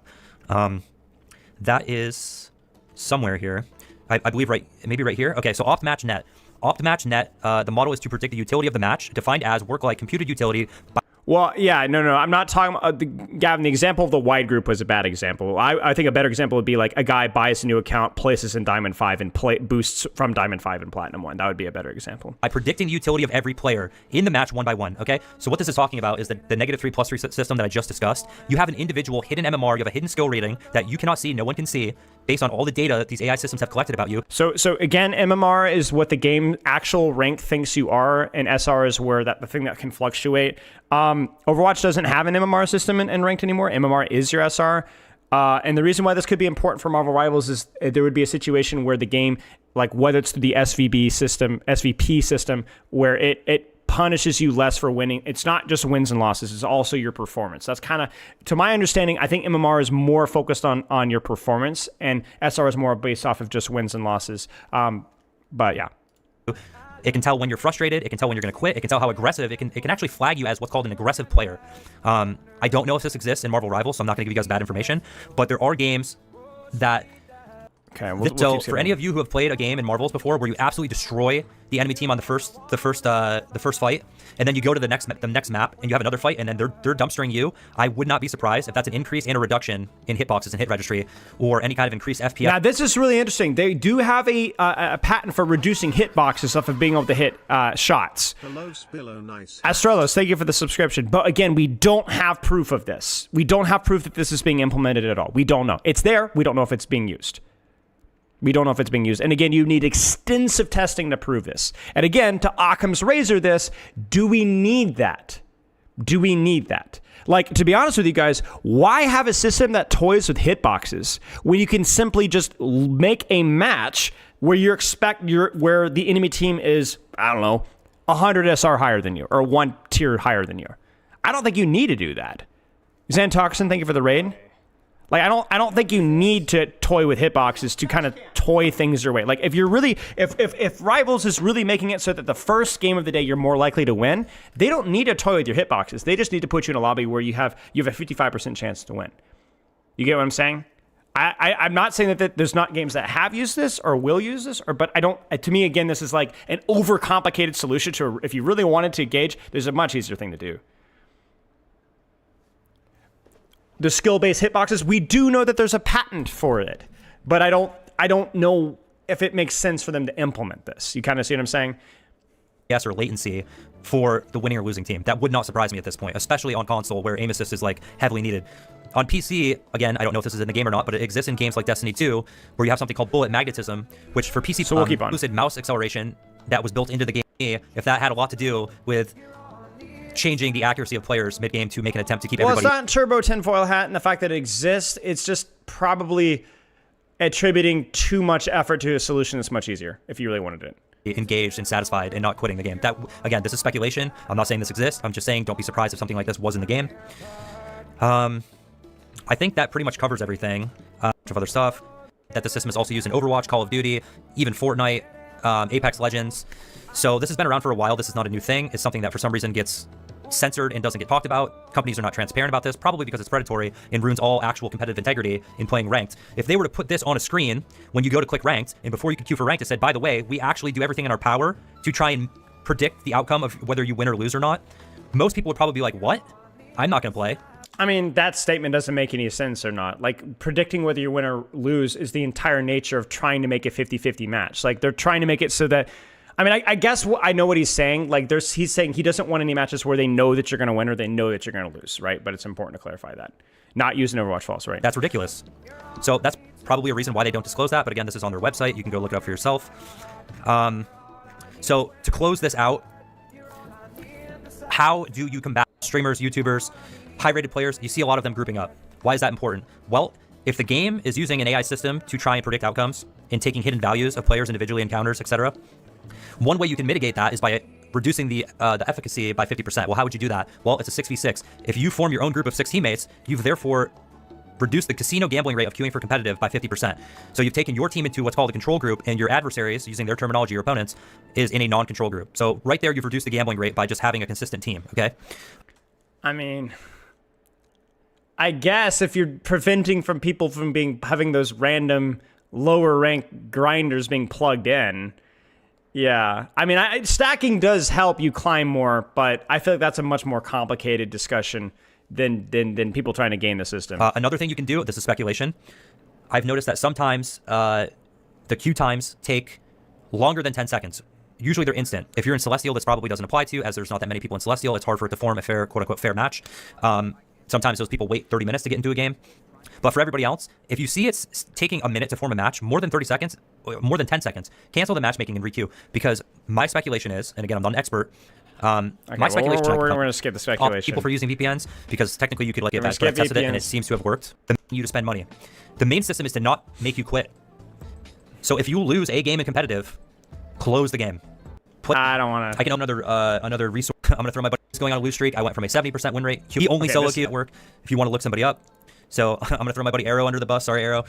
He only solo queues. He's going through it right now. He's at a 46% win rate. When I was going on a lose streak, I went from a 70% win rate, queuing solo only, to a 40% win rate, at which point I closed the game, stopped playing, came back, and then went on a massive win streak and went back to 51% win streak, or win percentage. Maybe the gift sub. Even people that group up in Grandmaster and Celestial, like Tim the Tapman, 51% win rate. Apply, 57% win rate. But funny enough, if you go to the rank 1 players, this is for PC, PlayStation Network, and Xbox, whoa, 83% win rate. TLDR, all of these guys understand these algorithms, and they are probably exceptional players and probably also forming full premades. 75% and 74%, so exceptionally high. You'll notice that most players bounce somewhere between, like, on average, a 48%. Let me just put it this way, chat. Something stinks if you can have an 84% win rate and then only have a small rank gap between that player and the 51% win rate player. You know what I'm saying? So that's kind of like what we're focused on. In other words, like you described Tim the Tapman, like that. Like there's always going to be ways. I was like, what is on my head? I forgot about the tinfoil. But like something's wrong with that. It's not about the similar number of games as much. It's just like how quickly you're able to game it. Every rank system is gameable. That's just kind of how it is. But the extremes with which Marvel Rivals seems to be gamed is kind of, yeah, but it's true. Like Tim deserved the strays with all due respect. I mean, Tim's a streamer. He's not a bad guy by any means. I'm just saying that like Tim is a good example of a player that is probably really utilizing the ceiling of what he's capable of rank-wise. Yeah, so they're probably not taking into account how powerful groups are, right? So, yeah, I mean, whether it's team-ups or whatever else. Okay, so TLDR, this is what we know for sure. You could abuse engagement-optimized matchmaking to, if you play more, you will reach a higher rank, no matter what your win rate is. Now, there is a ceiling to which you cannot go farther than that. I don't know what that is. It might be a full rank higher than you deserve, but it basically means that a Diamond 3 player playing less will be equally skilled to a GM 3 player who plays more, playing the same hero, the same situation, whatever. We also are fairly certain, but not proven, that SVB and MVP give you more MMR. In other words, you lose less rank if you're SVB and you gain more rank if you're MVP. So if stat farming is soft rewarded. Again, there's a ceiling to that. You still have to win games, but if you are a stat farmer or in a character that performs better statistically, there seems to be a correlation between that and being a higher rank. The other one, which is much more conjecture, but it would be not, I'm not surprised if this would be the case, would be some sort of a hook where the first couple of games have a slightly higher chance of winning the game to try to keep you playing the game accordingly. Everything else is just total conjecture. I wouldn't be surprised if there's more than that, but that seems to be where I would be confident in my best educated guess. Beyond the playing more for rank, don't take my word for it. Test your own theories, research. But the reason why I'm talking about this is I'm not here to just trash on Marvel Rivals. Outside of the fact that the stupid bot matches in quick play, there's no excuse for that. Shame on them. It's to highlight the fact that I do think that this compromises, it enhances the experience of some people, it compromises the competitive integrity, and it is false advertising in many ways. I want answers. I want communication. I want transparency in this. I'm not going to be hubristic and foolish enough and naive enough to expect that we're going to get it, but we did get it with Overwatch, and I would love to see that kind of transparency that we have here as well. So it is what it is. It's never as bad as you think it is. It's never as good as you think it is. There isn't like some big mass conspiracy, I would be surprised, that's keeping you in the rank that you're at. But if you play the game a lot, you're going to get a higher rank than you deserve. Potentially, if you log on early and log off quickly, you might get a higher rank than you deserve. If you stat farm, you might get a higher rank than you deserve. It's worse than you think it is. Well, I'm not going to hang my hat on that because it might be worse, but I am always going to try to stick with the facts as much as I possibly can. I don't want to be the guy that's like, witch hunting or anything along those lines. We're going to have open discussions because I think they're important and we need to highlight problems, but I'm going to try to not overstep my boundaries because I think it's important. I do have a responsibility to set a good example in that regard as much as I can.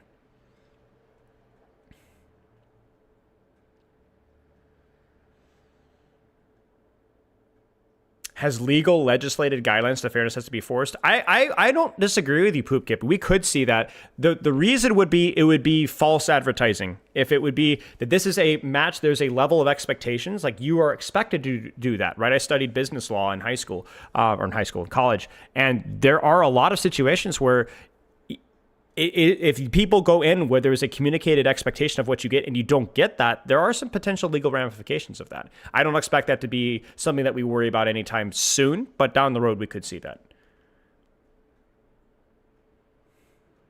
So, yeah, that's all.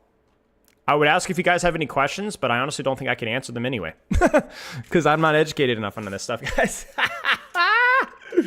It's stuck to my headphones.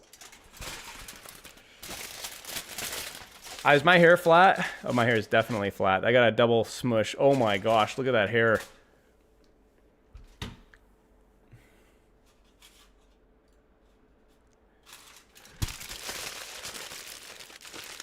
So do I deserve my rank or not? Well, I don't know. How many games have you played this season?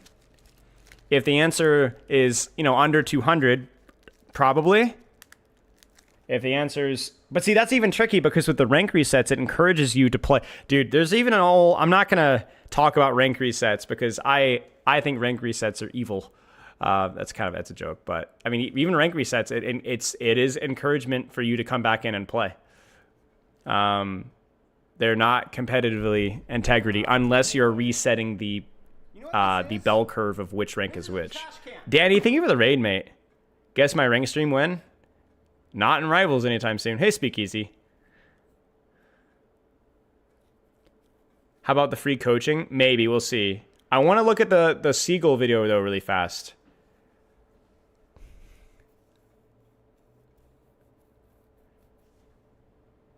Yeah, the biggest thing is looking at your win rate, right? Like looking at your win rate. If you're playing ranked and you're consistently holding a 60% win rate, you deserve your rank, right?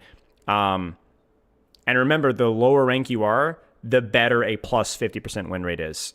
Because that's not conspiracy. That's just how it goes, right? So if you have like a 55% win rate and bronze on here or silver, like you're doing great. Keep it up. Do a guess my rank in Rivals to prove your point about people's ranks, dude. I could not do that, man.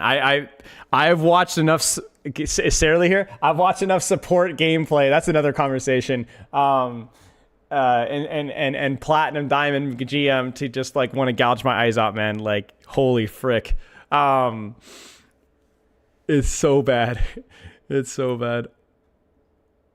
All right, chat. I'm gonna go Tinkles, and then let's watch this Seagull video. I'll be right back.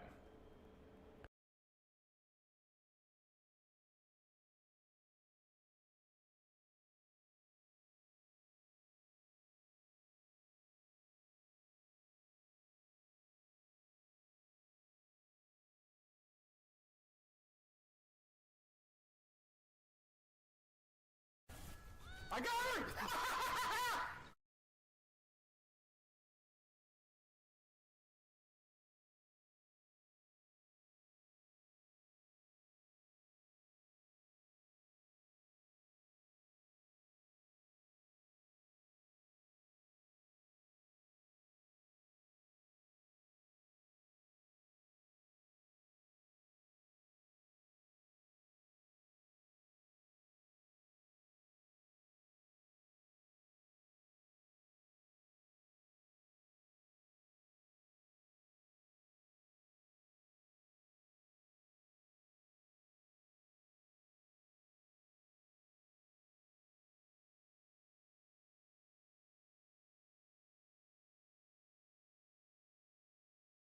Bad news, guys. The NetEase CIA showed up.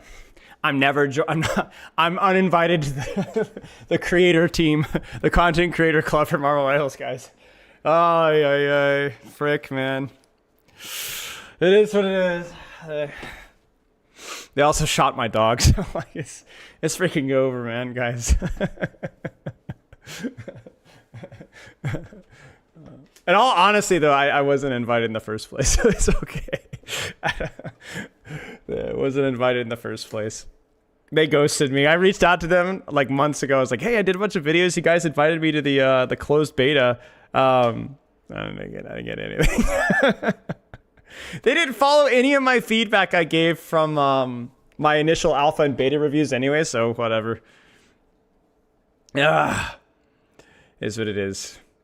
Actual dono wall, yeah. The person I messaged who's their creator, they're like, oh, just give me your email and we'll get back to you. They did not get back to me. Is what it is. Well, I need to practice all the shilling skills that I learned with Blizzard. I need to make more like patch note rants like I did with Blizzard that got me into the content creator circle with Overwatch. Maybe if I call their patches trash, that will work. It worked for Overwatch. Finally a NetEase win. Frick you, dude. Oh, jeez.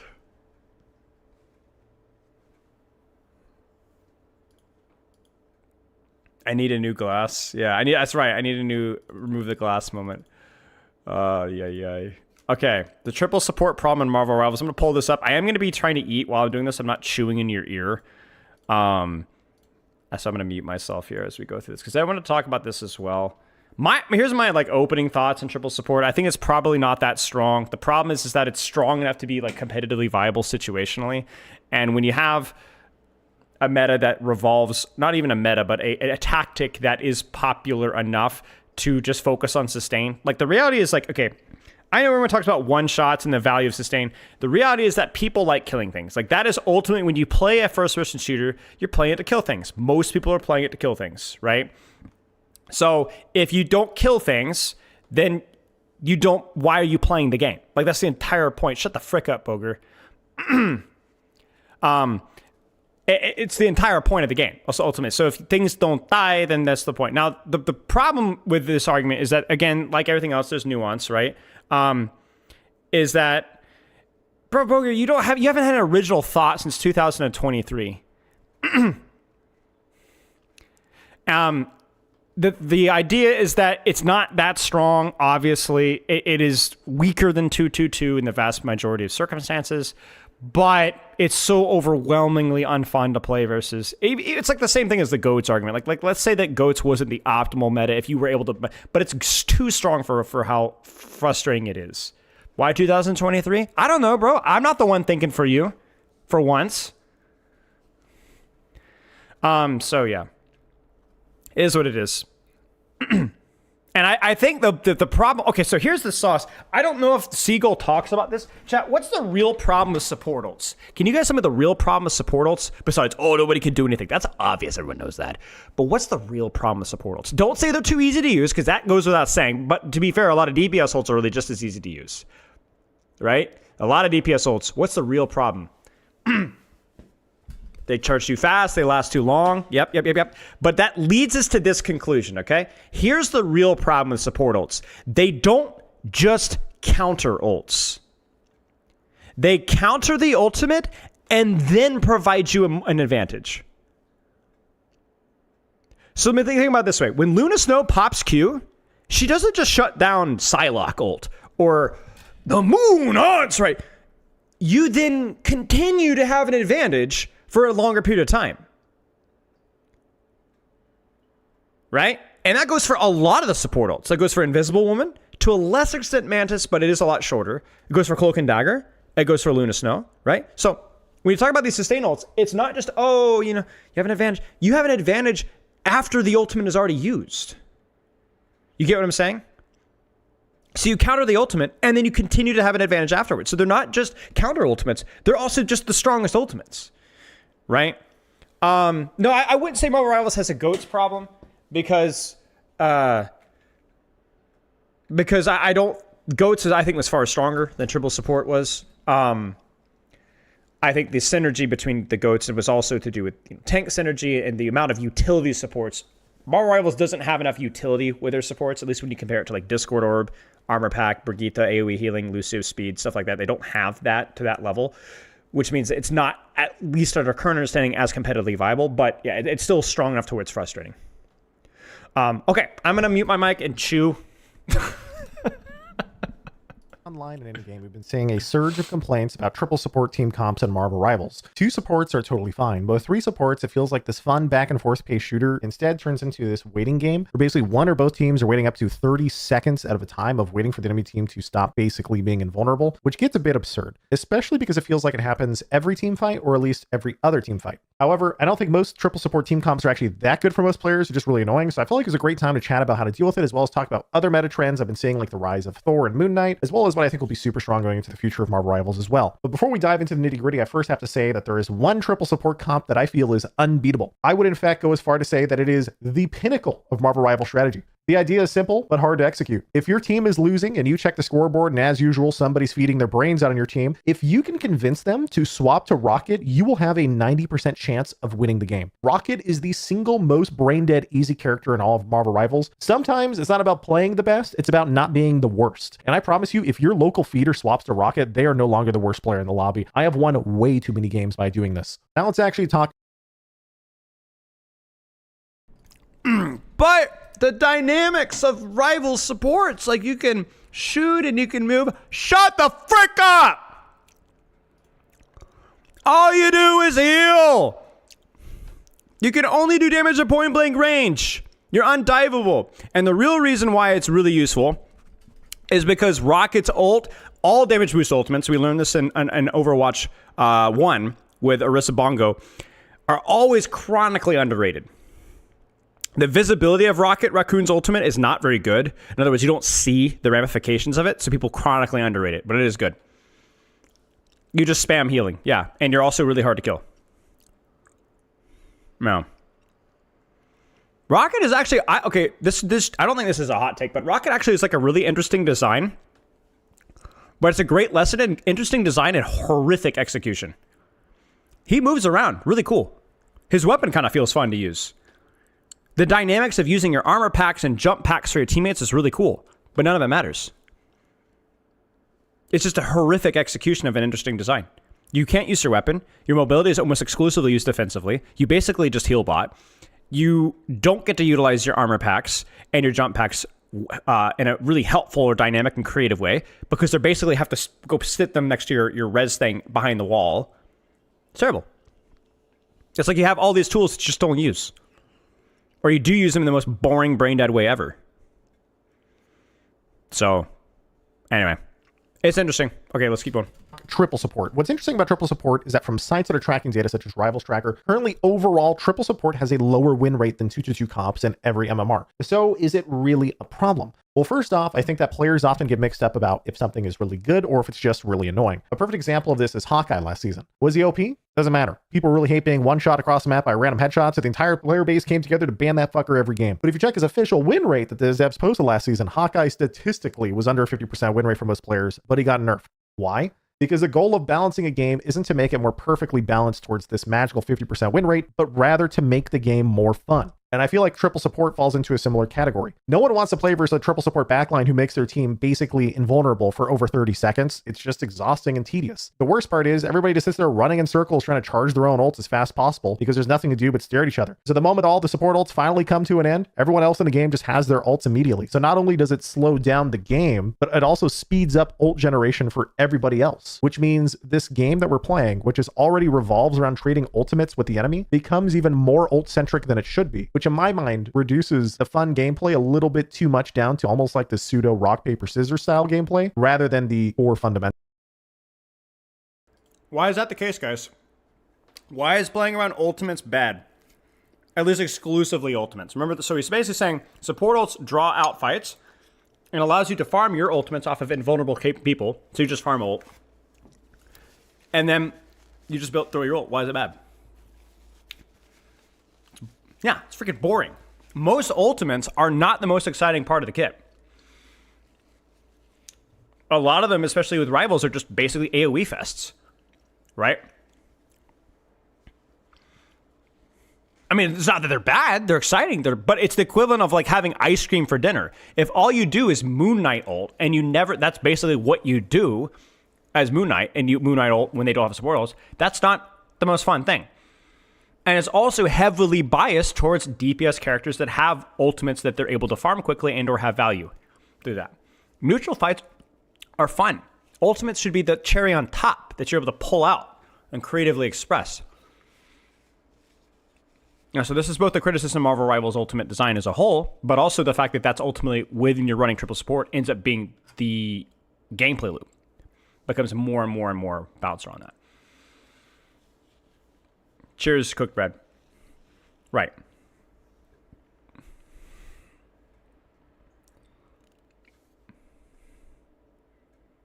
Right. Right, exactly. Okay, let's keep going. Fundamentals. Now, thankfully, there are counters for the average gamer. The first is Moon Knight. Our boy Moon Knight has an ult that is apparently bugged and is doing double damage, according to Reddit, which is also combining with another bug where if you have really high FPS, his ult also does more damage, which is kind of a good thing because, man, last season he was actually really bad. The most Moon Knight used to do was hold. Moon Knight is a Cheeks designed character. Hot take. One of the worst designed DPS characters. Almost incompetent duelist, completely focused on AoE damage and spamming at one target. And his mobility, which has interesting design, is so horrifically executed that repositioning is so glacially slow. You feel like you feel like the geriatric Batman. He's like geriatric Batman. It's like why is my mobility so slow and unresponsive? I can't move around, I can't duel anything, all I do is spam down the choke. He's horrible. He's horrible. He's Junkrat for edgy teenagers, is what he is. I know it's a hot take, but yeah, I find him one of the least thoughtful. I know there's things that you can do with him that are fun, but yeah. I'm uninvited from the Drain Gang. I know it's a bit of a hot take, and I don't want people to take that as like objective truth. I'm being a little bit facetious, but yeah. I really don't like Moon Knight. Hold left click at the enemy front line and do the enemy supports a favor by building their ults faster. And then Moon Knight would build his ult and then he'd cast it. It would do nothing and he would die. But now the reverse is true. If the supports pop ult, it builds the Moon Knight's ult, and then he just one-shots everyone on the server. It does a pretty good job of keeping all these defensive ults in check, especially if you have something like a Groot to have that nice wombo combo every other team fight. However, it's also honestly kind of obnoxious to play against because all it is a point and click. There's not much counterplay. If he looks at you and casts his ult, you're basically a goner and there's nothing you can do about it. So I'm kind of curious if they intend on nerfing the damage of his ult, or maybe they'll give it like a little wind up, kind of like Storm has, where the circle appears a little bit before it does damage by like half a second. We'll have to see what they do. The real counter I think the triple support as a solo queuer though is really Thor. Thor is an incredibly unique tank because he is the only tank in the game that can burst through heals at mid-range without ulting. The only other tank that comes close is probably Strange with a fully powered E, but that's also only at close range. Thor on the other hand can take space on off angles, he can flank, he can 1v1 basically anybody in the game, and if he gets to your back line with Awakening up, the DPS is so high that he has. Wait, Chad, I thought in 6v6 you didn't have tanks that could win every 1v1. You could have DPS that win 1v1s versus tanks.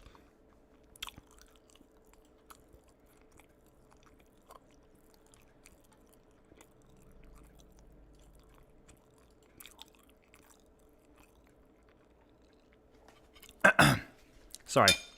I gotta have a petty moment every now and again.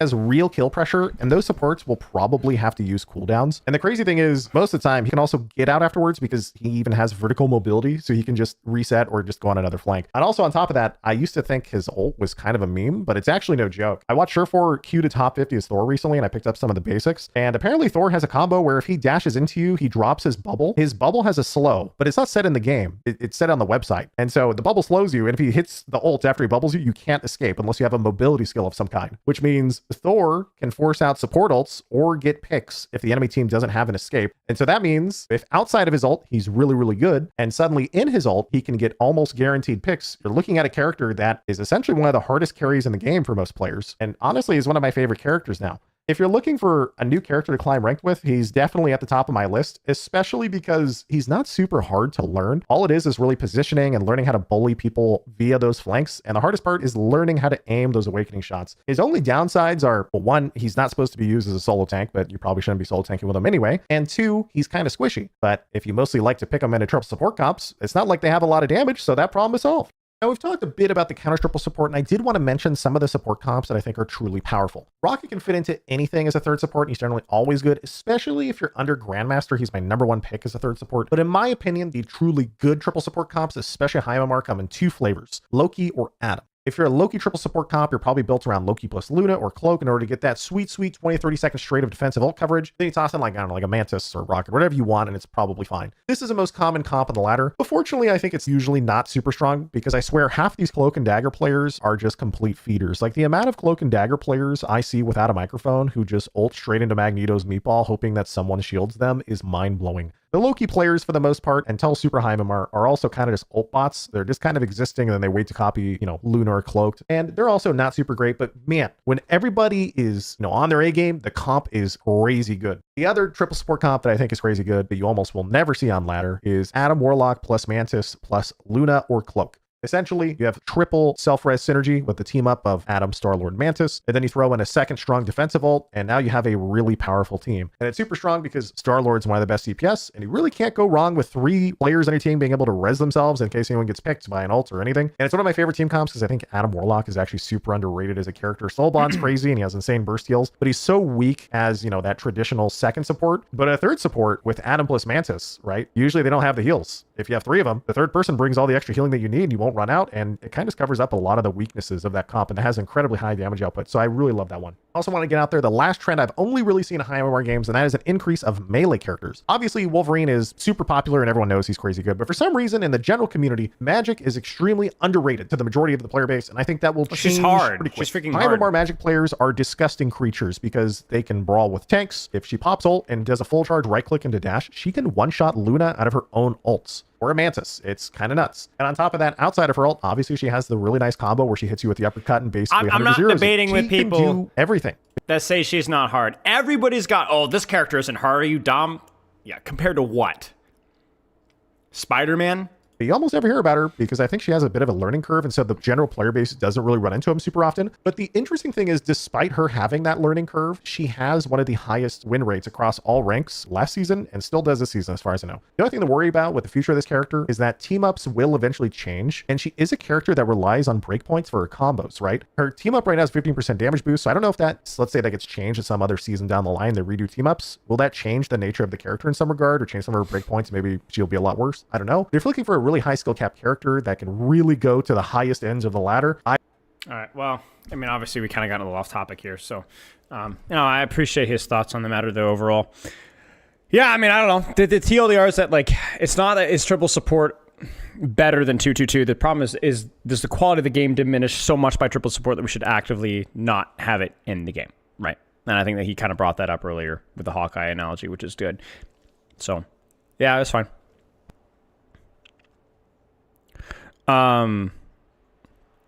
Yeah, my thoughts on triple support is I feel like Mantis, I think the fact that neutrals are so undervalued with triple support is why Mantis isn't played more in triple support. Like, because I feel like having like a damage boost permanently on like 2 people is so freaking unbelievably broken for neutrals that I think if you had like support ults nerfed or whatever, I feel like Mantis just once again becomes a must pick. But I don't know, man. Mantis' utility in neutrals is just insane, I feel like.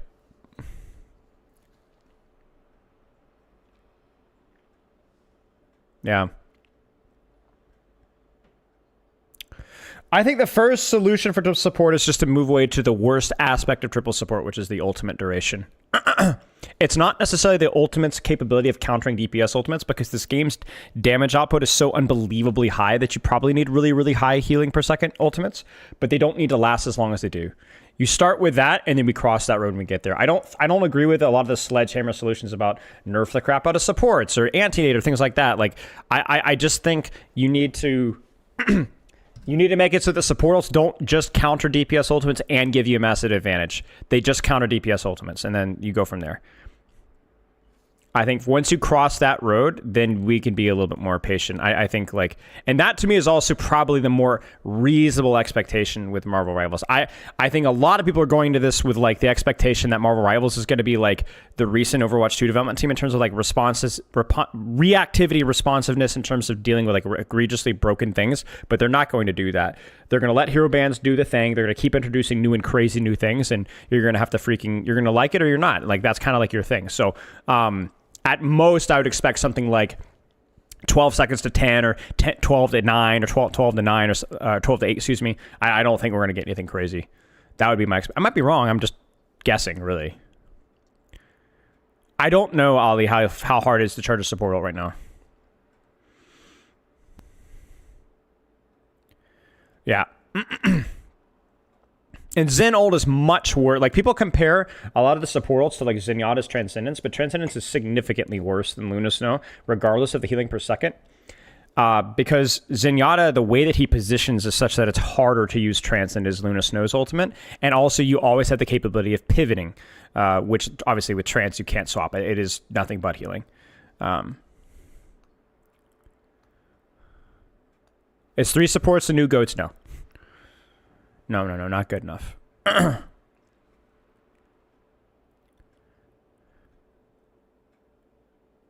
Yeah, and then I guess maybe you guys could say that, like, maybe it's too easy to farm support ults in terms of, like, if the amount of points that you need to get a DPS ultimate versus a support ultimate are, like, there's a big discrepancy there, and then maybe they look at that, but yeah.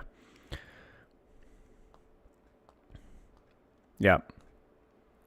Yeah, anyway, I guess if you guys want, we could do, are you guys down for some coaching? We could do some free coaching. We could do some studying like we did last time. Maybe we do like we did last time and just kind of study up. You guys down? Let me get some water and then we'll go. The big question though is like, what heroes should we do? I'll make a list of characters that we can't do because I've already done Doctor Strange, Luna Snow, Magneto, Mantis, Psylocke, Wolverine, Punisher. So there'll be a quote unquote like dead list that we'll avoid. But yeah. So if you guys don't know, what we did last time is we did a drawing. We had a winner. It was free. I asked what the winner plays, Spider-Man or Loki or whatever. And then what we do is we spend the next like 30 minutes or so, 25, 30 minutes studying the character. We read the wiki. Because I'm familiar mostly, and I could probably guess, but I'm trying to shore up my ability. And then we watch some guides, we watch some pro play, we take some notes, and we go in and coach. And that's why it's free, because it's obviously I think I did a pretty good job last time. Like I feel pretty confident that the quality of coaching was good, right? But obviously I'm not going to charge you guys for this. So, you have an important question. But yeah, we'll do a drawing in a second. I'm gonna try to figure out a way to do it with YouTube chat. YouTube chat, you might not be able to participate. You might have to jump in Twitch because the way I'm gonna have to do it is through Nightbot for the giveaway, which is kind of rough. The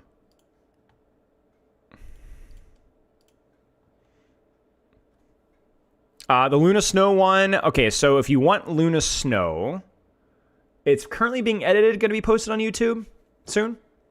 So hang tight. I think if you go, hang on, chat, hang on YouTube.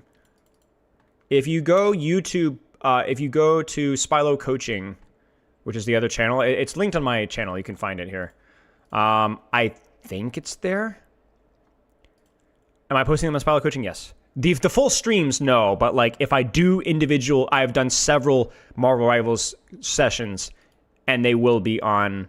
Yeah. There's another one. There's a full Luna Snow and Mantis session right now on the playlist. So here, let me show you guys. Here. So Spylo Coaching, here. Go to playlists. There's Vanguard, Strategist, Duelist. There's only a couple of them here. Go to Strategist, and then right here is the one. So it's Luna Snow. It's not publicly posted yet. There's not even a thumbnail for it yet.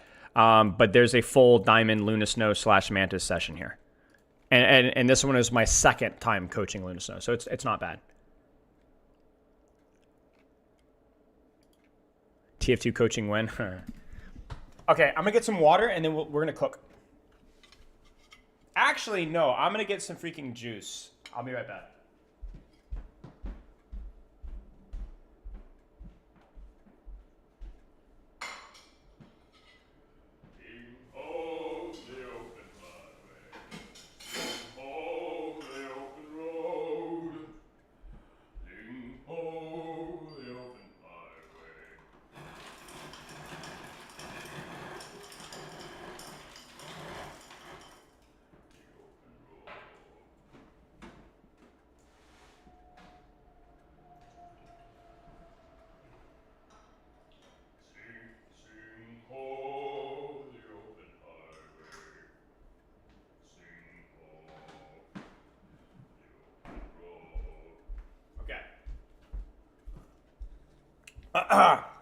Still love that shirt. It was a Christmas gift from my brother-in-law.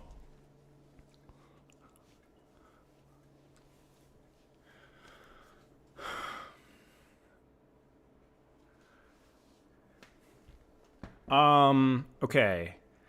Let's get this rolling, y'all. I'm trying to keep my YouTube chat pulled up here, so. I like how the guy in the Luna video didn't release, that's why I was watching the wrong for like an absurd amount of time. Bro, I'm the real moron there. He might have just been being polite, but it ended up working out really, really nicely. For those of you guys who don't know, that Luna Snow VOD, like the first 10, 15 minutes, I was coaching the wrong Luna Snow. Because I pressed the right F key, like to the right hero, but because it pivots, like when rounds change, the replay viewer is really weird with Marvel Rivals. So it swapped to the other Luna Snow, and I just didn't notice it. Would be interesting to see your input on the Season 1 Grand Finals for PC. The OWCS score, thank you for the bit. Yeah, and then the other guy ends up making the exact same mistakes. It was hilarious. Like one shared brain cell between all Luna Snow players. Crazy, man.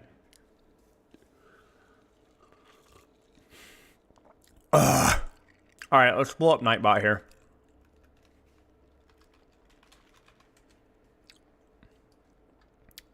They're in the reason they're in the same rank. True. Let's do this. Let's change our stream title. Free. For Marvel Rivals in-game tourney. Oh, I did. Oh, Gore, thank you. No, I haven't. If I have time, the problem, okay, so here's the problem. I'm running into like, I'm actually really grateful, guys. Can we just take a second? Like, I'm actually so grateful because obviously with like Overwatch Classic and the exciting announcements that are coming up with Spotlight and Marvel Rivals and all these new heroes and these new discussions, like there's been so many things that I've enjoyed and wanted to talk about. It's actually been such a nice, like there's been so many years with like where before Rivals was the thing and when Overwatch's content release schedule was way slower back in 2022 and 2021.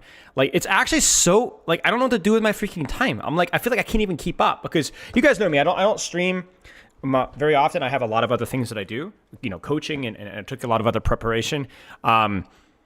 And so it's like, I do like, 3 to 5 hour streams 3 times a week. And so like, I literally can't keep up. Like I have so many new things and so many new things to talk about. It's actually such a nice problem to have though, I will say. It feels a little bit overwhelming sometimes because I'm like, no, I'm missing opportunities here, But, oh wait, I need to update the free title. But it's a nice problem to have, I will say. Commands, add, or edit, free.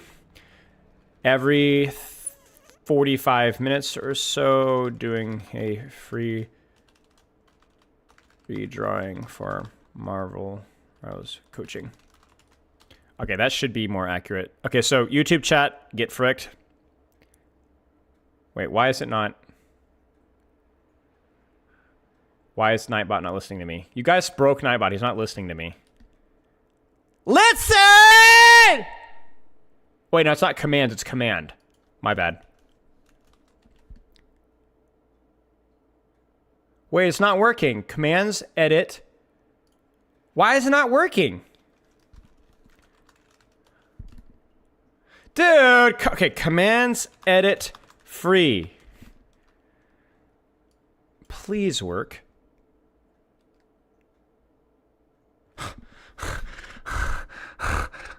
Why is it not working? I need to play more Deadlock. There's an error updating the command. Thanks, man. Nice job, jackass. Work. Nightbot. Guys, did you break Nightbot? YouTube chat is doing this. This is YouTube chat. YouTube chat is doing this. I knew it. I knew it. I knew it. This is what I get. This is, oh no. Oh no. Oh no. I knew it. Oh. It's not working. Please, no. Dude, I can't update the command. Marvel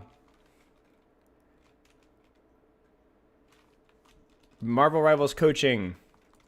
Get coached. I literally am going to have to add a new command. How do I do it manually? Okay, yeah, I guess I could just do it through Nightbot. Okay, hang on. I'm stupid. I'm stupid. I could do this. I forgot. Wait, now Nightbot's frozen. I'm getting the spinning wheel of death. Chat, look. Ah! No, please. Nightbot. Now the website's frozen.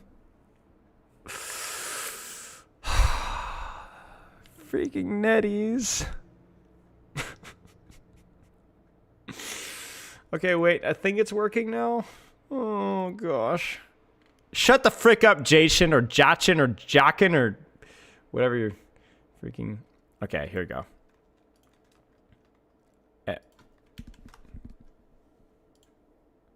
All right, try exclamation mark free now. Does it work? Yeah! Nice, guys. I'm unstoppable. You put technology in my hand and it just bends to my will. Okay, so hang on. Let's do the giveaway here. Settings, keyword giveaway. All right, so if you are in Twitch chat, the keyword is going to be juice.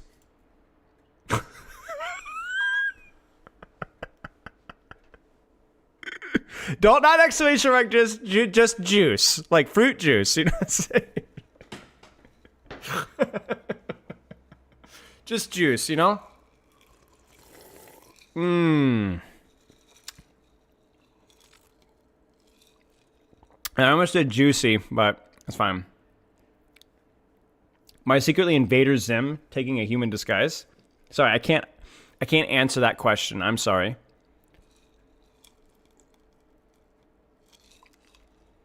Now, let me clarify. We have a list of characters. Let me type it up really quick here. Doctor Strange, no. Magneto, no. Frick. Winter Soldier, no. Wolverine, no. Psylocke, no. Luna Snow, no. Mantis, no. Is anybody else? I think that's it, right? I think Iron Fist? No. I mean, I haven't coached Iron Fist before yet, so. Since when have I started into YouTube? Since Tuesday. Is it grape juice? It's like a mixture. It's like cherry, cranberry. It's okay. So if you win the giveaway, if you end up winning the giveaway and you main one of those characters, we'll have to find somebody else. Ah, frick me. I forgot to update the title. My bad, Chris.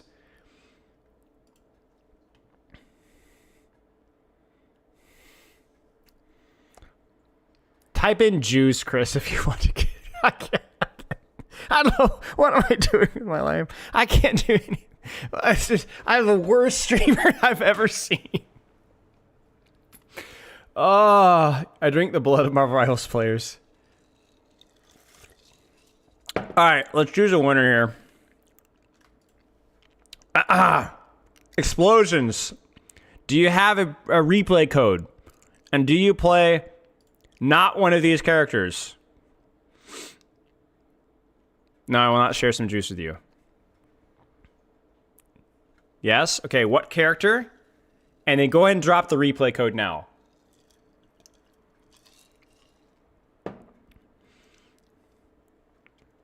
I've been to his house. He drinks a frick ton of juice. Got Adam or Thor. Your choice. We can do either one. No, I'm not giving you a sip. Good shot. Yeah, Invisible Woman. Sorry. Do you want Adam or do you want Thor, mate?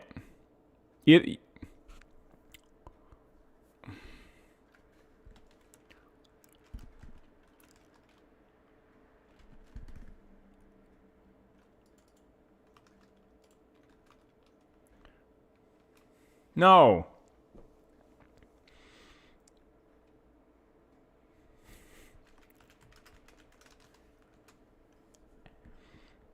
You want Adam then? Bueller? Okay. All right, we want Adam. All right, we gotta pull up. Marvel Rivals Heroes. So we got to study the kit. Thank you for the 50 cents, Fat Minecraft Steve. Wait, what the frick? Oh, he's alphabetical. It's like that's the first hero that comes up is Adam Warlock. What are the odds? But the odds are very high considering that he's the first character.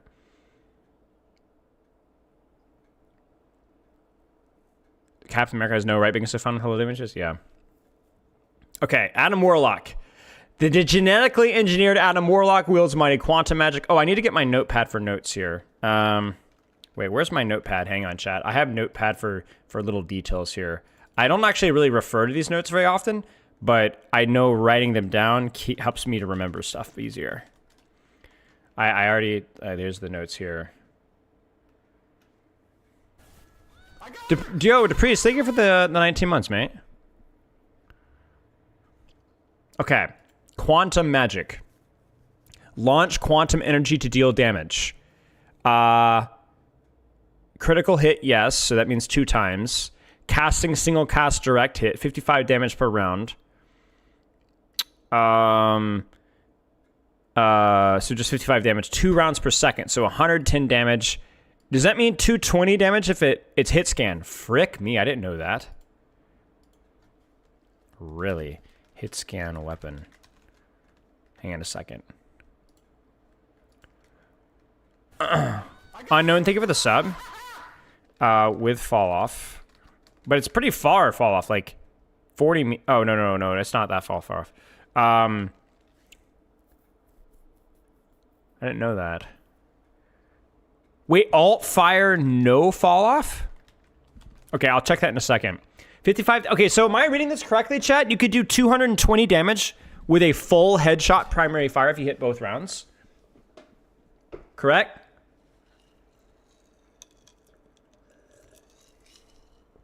Technically, okay. I'm just trying to get the numbers right in my head. I'm not seeing whether he's broken or not. And then alt fire is 38 damage, but it's 5 projectiles, so it's 190. No, not assuming headshots. Cheers, Ruthai. So basically, oh, it is projectile. Oh, but projectile. Oh, wait, right mouse button can't headshot?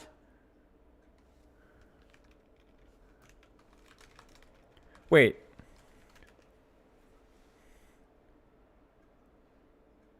So the most it can do is 190 damage?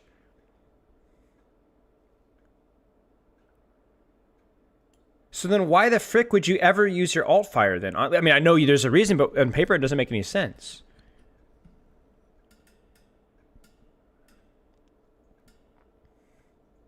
You can spam them both. We're gonna have to look at the guide from this. Because it seems like a pretty harsh DPS drop-off, right? Like even like equivalent to like Zenyatta alt fire.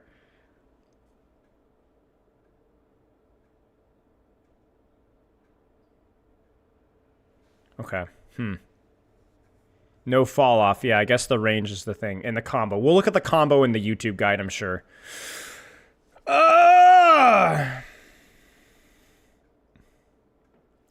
Karmic Revival. Awake the karma of allies to revive them. Allies revive have lower health but enjoy a brief period of invincibility.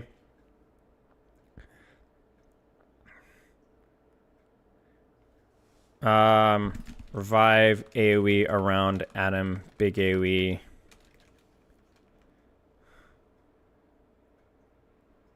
Continuously monitor for fallen ones in the search into the area. They can be revived the casting location.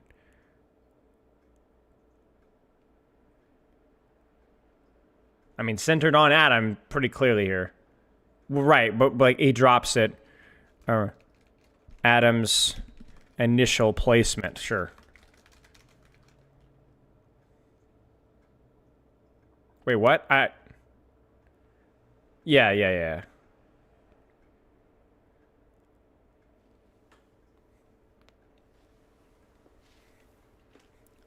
This is so confusing. 10 seconds. Duration.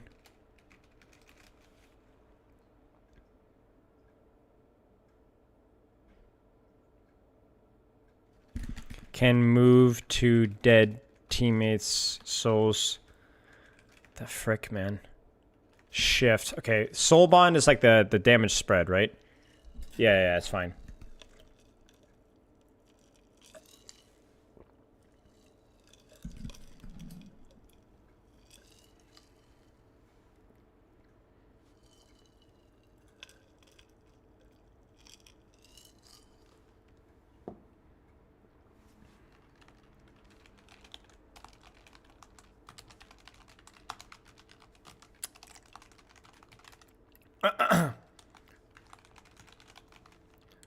Who is hot? It's a great question.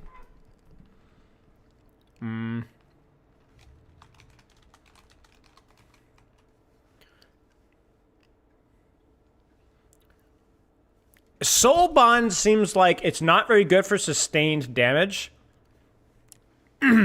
But it's really good for like those bursts of death, like those tempo bursts. That's my interpretation. Am I correct?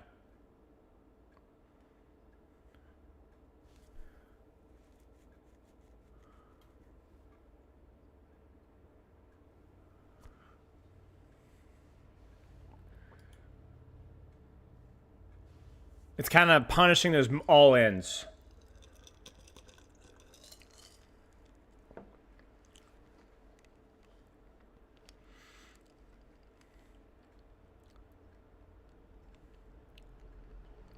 How so?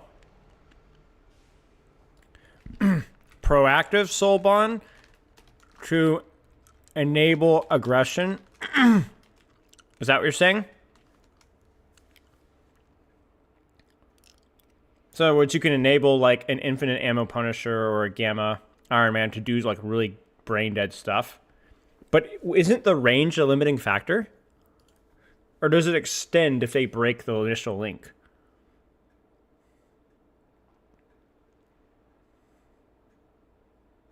You get what I'm saying?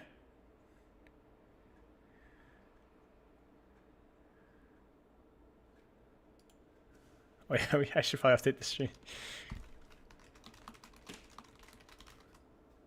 It will linger? Okay, well then that's worth testing.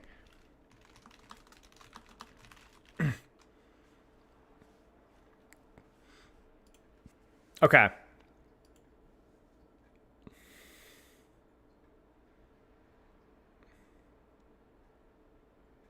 $95 healing on target, 35 healing.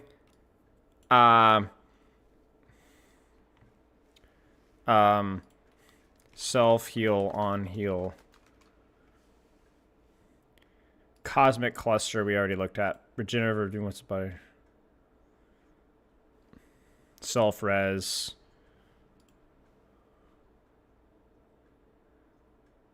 Enhances the rebirth power. And he just gets more healing from, who is that? Star-Lord Mantis. Mantis, I say. Mantis, okay.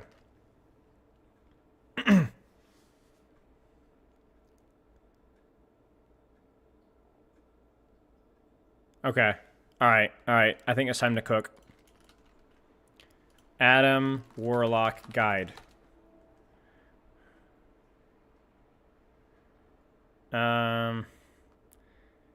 We got a couple here. Rank 1 Adam Warlock Guide, maybe? I'm gonna show you all the Adam tech. You ready? I don't know if I'm gonna make this into a video actually, but like I'll do it and maybe I'll post it. We'll see if it's like actually decent. Okay, so here's a strat. So let's go with the most basic Adam combo. So most basic combo with Adam, you fully charge your right click. Doesn't matter. You can't headshot with it, right? So you just do a bunch of hits on them and then you follow up with a headshot. That's the most basic Adam combo. It does have a fall off range for your primary, but not with a right click. And that's how fast you can do it right there. That's like the max speed.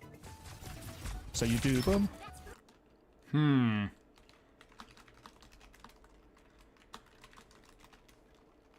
And the easiest way to do that as well is if the target is standing still, you just want to make sure that... How do I fix things right after I work out my arms? Can't extend them. Don't go so hard the first time through. The reason why your arms probably can't extend is probably more bicep related. You follow it up with a headshot. The headshot's what really guarantees the one shot. You can't do it with the body, but they are left at 1 HP, like this. And Lunasaw obviously has 275 health, so you can't do that. That's the most basic Adam combo, right? A lot of things on Twitter, people are talking about like the spam. can't really do it too well because I low-key, it's so quick, by the way. Like, I would say that in most case scenarios, you're not going to be spamming that like combo. Mainly because it consumes your ammo like crazy and your DPS output is like only slightly increased. So like you consume more ammo, but your DPS output Is he just basically all fire melee, all fire M1, all fire M1, but not charging it up? But he says, see Andrus, but he's saying it's not that good though. slightly increased. Like, I would say like best time to use it maybe is like breaking walls, right? So if you want to learn to attack, you could do it specifically to break walls. I think that's basically it for like the primary like Adam. Alt fire into M1, spam without charging for max damage, but consumes ammo like crazy. Not generally good. Adam combos. There isn't really too much more going on. I would say like whenever you're looking to burn tanks, like whenever you're up close, your DPS is higher if you're just M1ing, right? But like the moment that you get into like out of range of people, like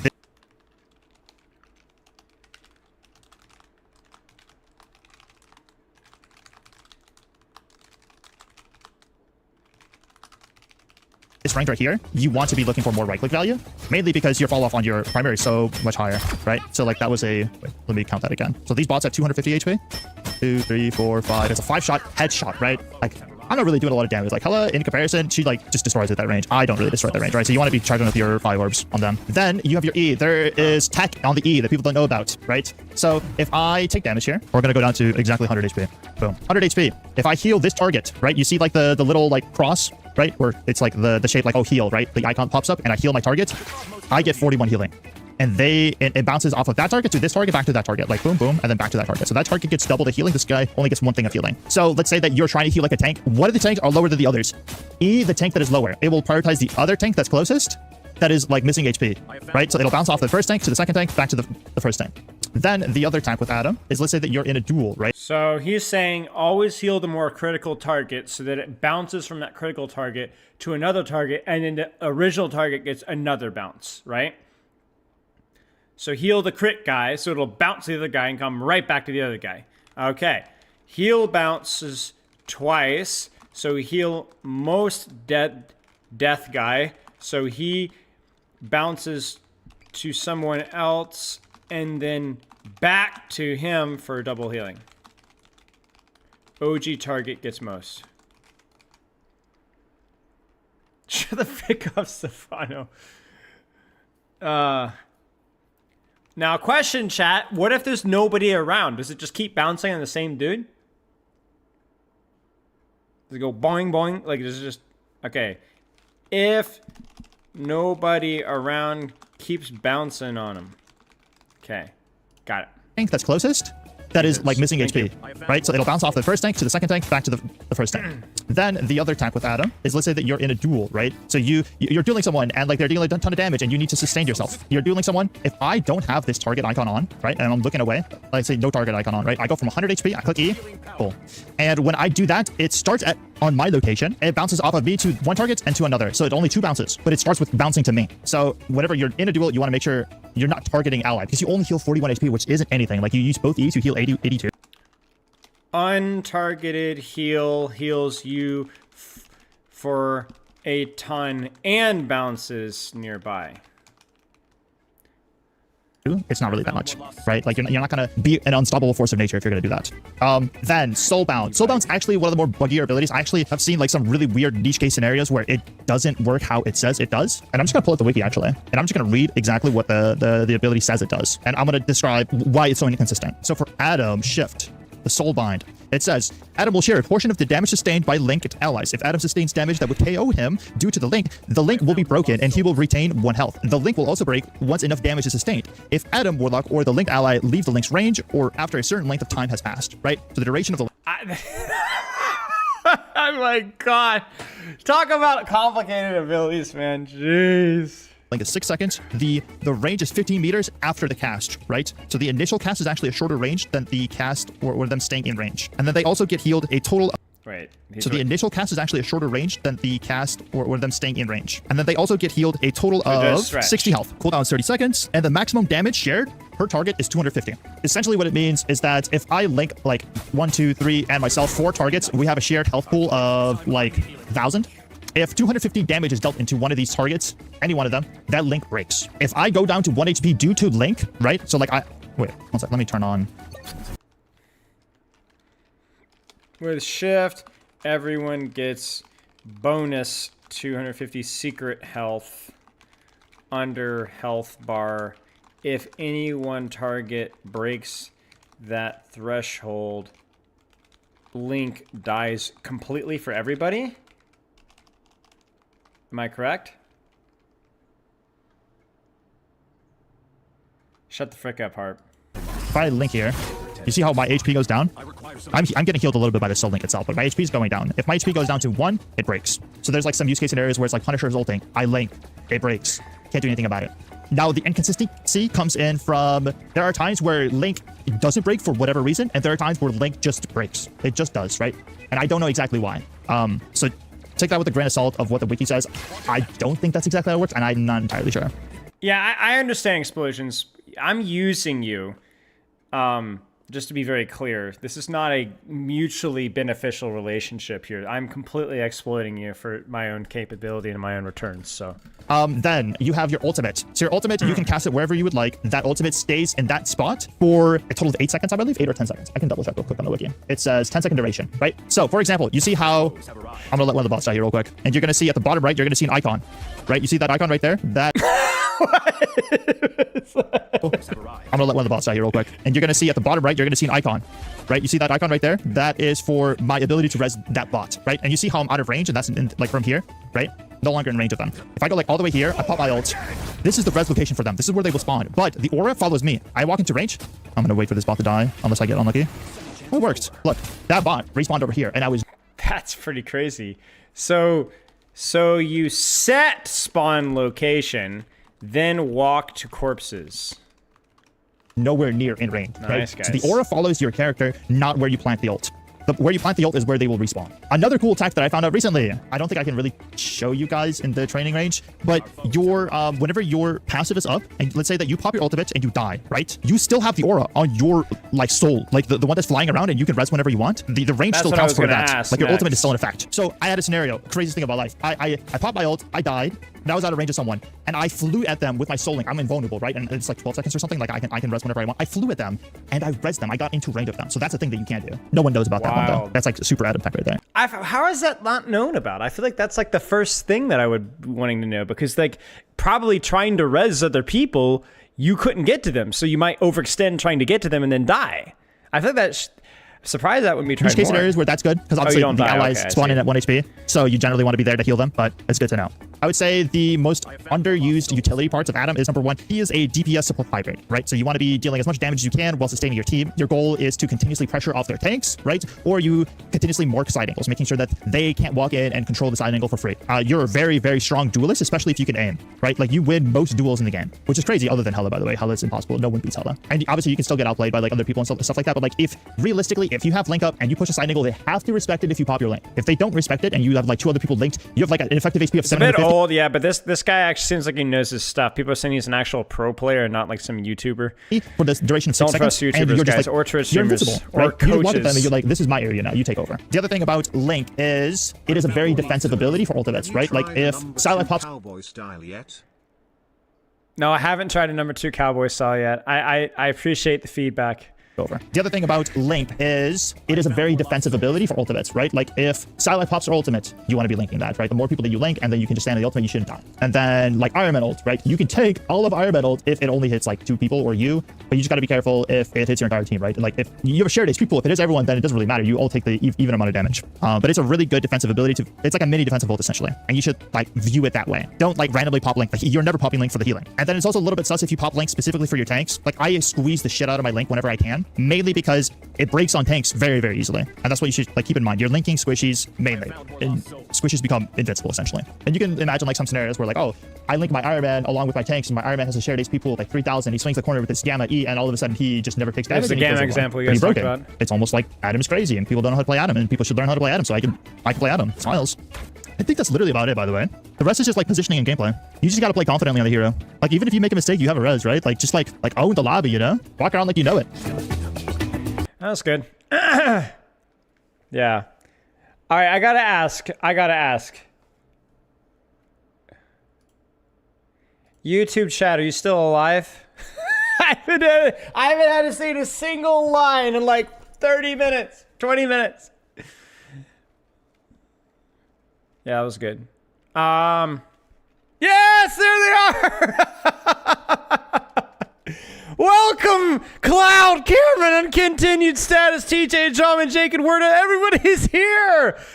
Well, incredible. Oh, yeah. Welcome, guys. Welcome. You said everyone moved to Twitch? Yeah, true. That's true, actually.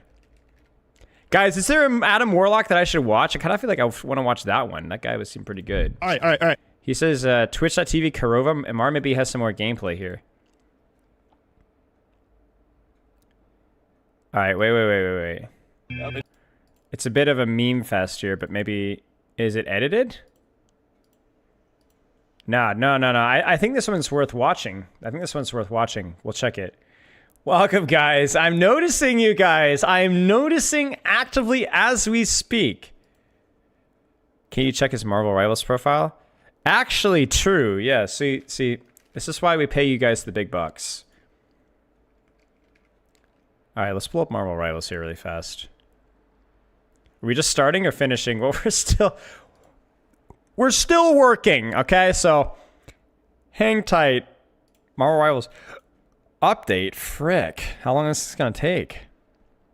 It's just a pot fix, right? Okay, I think we're okay. No, you don't get paid. Feels like you get in trouble for sleeping in the back of class. I mean, yeah. Commission when? No, nothing. Yeah. Malazan the Fallen? I get that reference. Okay, Malazan the Fallen. Are you a fan? I assume, yes, right? Like, there's no way that that's a coincidence, right?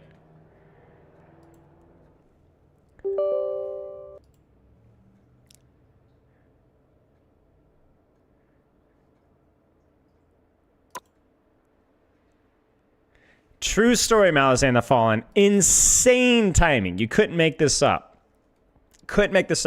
I just finished the entire series last night. The 10th book. Finished it last night. It's been 2 freaking years.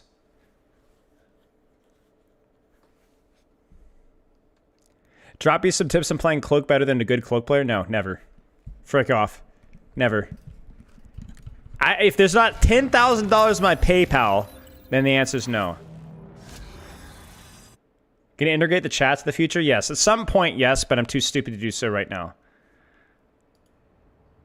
Sorry, Guardians of the Moon. Yeah, I have a lot of thoughts on the Malazan series. I have a lot of thoughts on basically any media. You guys are probably aware of that. But yeah.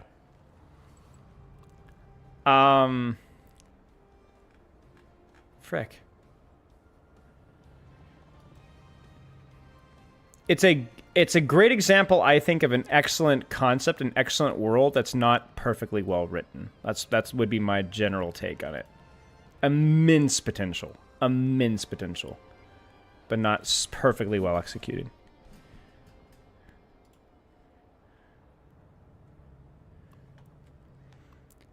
Desperately needed, I think, more proofreading and more editing. Having a POV swap literally every 2 pages for 7 books is tiresome. But honestly, like, it was good enough for me to finish the entire series, obviously. Really, really, really high peaks. Okay, let's, what was the guy's name? Karova MRTTV. Oh my gosh. Okay, how do I do this? Leaderboard. Karova? No. Karova MRTTV. Was it all one word? No, yeah, that was all one word. Ah! The friends menu should work.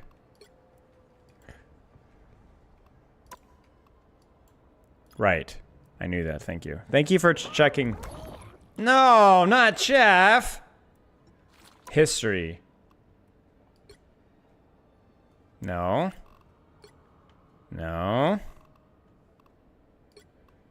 No. Have I ever taken MBTI or 16 personalities? Of course, they're fun. I don't know what it. I mean, they're more just silly fun than anything else. But I think that when my wife, we took them just for fun not too long ago. We had like an hour and we burned it just doing that. It was really fun. Can only plays Adam when he force actually the other pros. Okay, so there's one Adam game there.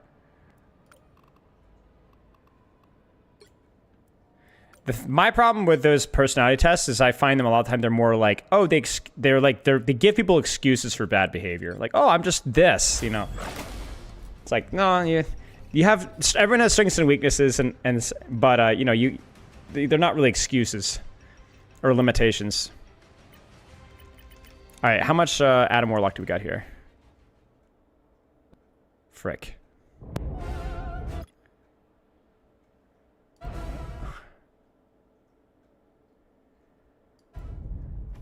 Ableist arc. Shut the frick up, Legion. Why is there an... Yeah, never mind. Never mind. Nerdy astrology. Personality ENTJ. I don't remember. Whatever the protagonist one was, that was very much me. I don't know what one that is. Checkpoint. Keep up the momentum.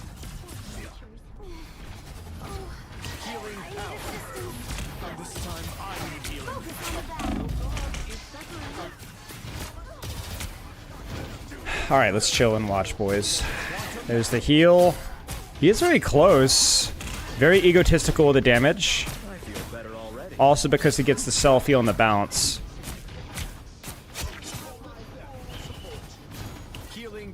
It's a little slow on that E. Of course, Bro is the main character. Listen, there's a reason I do what I do.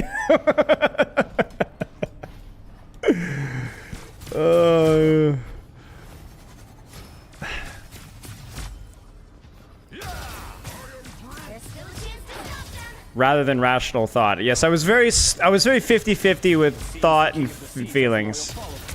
I like to think that I don't have any weaknesses.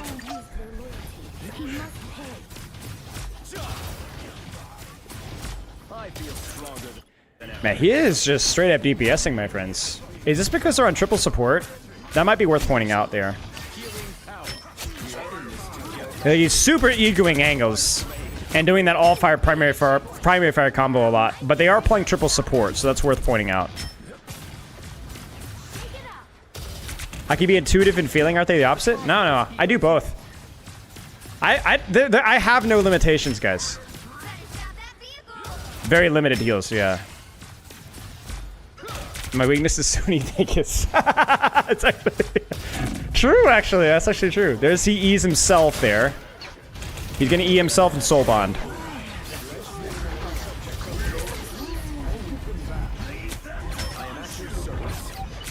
I know the name Rye Amazing. That's an Overwatch name.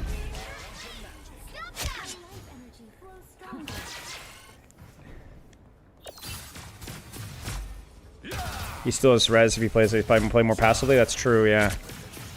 Forcing himself to enjoy this game? No. And the way I look at this is like, this is just a problem. It's fun. Angles. Ease himself, surely. Man, he's really greedy with his E there. Like, I'm shocking how greedy he is with his E there. I feel like there, he should have just E'd himself so he can let his team focus on their own thing. Or maybe the strat is just let your teammates die and then go for the res, but no. Is he gonna res this? It smells like res. There's an E. He's gonna hold the angle. He's gonna ego this because he has res. He can't infinity shield. Yeah, he's just angle maxing, man. Hard angle maxing. And then there's his res. Probably a bit sloppy, but he should be fine. There's the res. He needs to heal himself. Oh no, he doesn't. He reses a full HP for himself.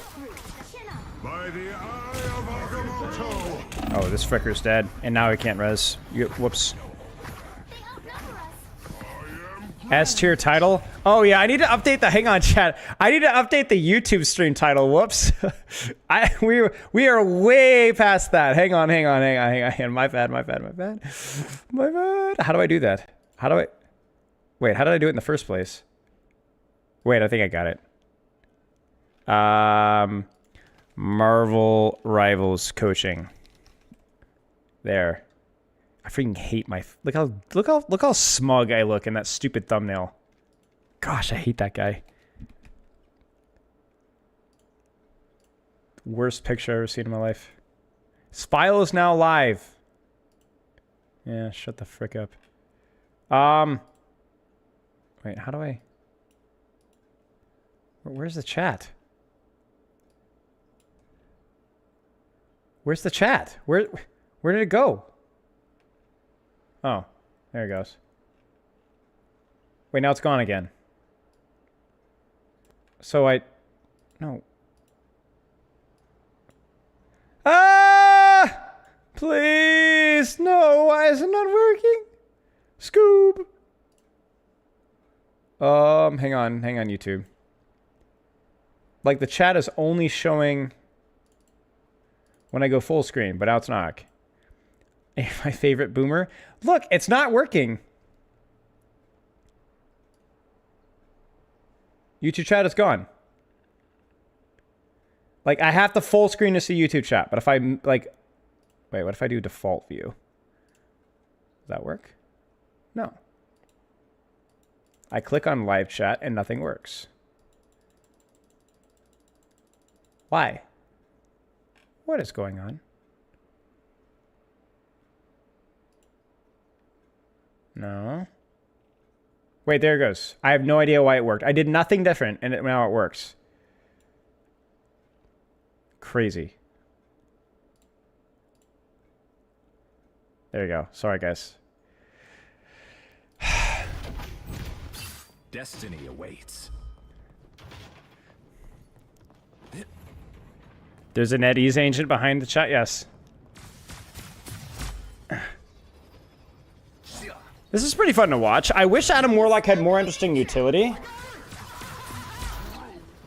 But I guess Zenyatta functions just fine without it as much. Nicole, thank you for the sub, mate.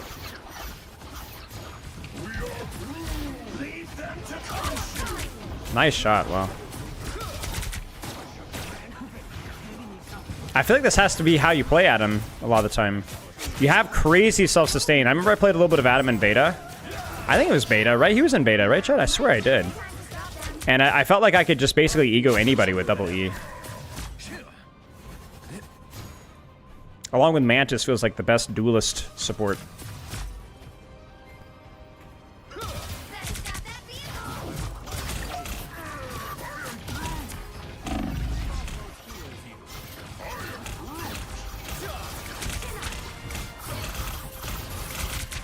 We're only coaching specific heroes that I haven't coached yet, Solo. I appreciate the offer, though, mate.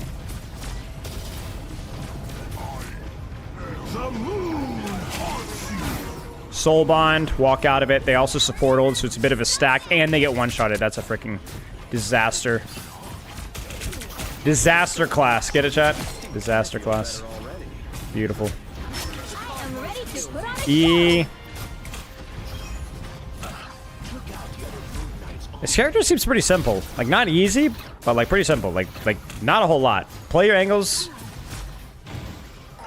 Heal is necessary, but pretty much just shoot. Yeah, like Zen. Yeah. Maybe some mind games with how you position around your res, for sure. Adam wasn't in beta? Are you sure?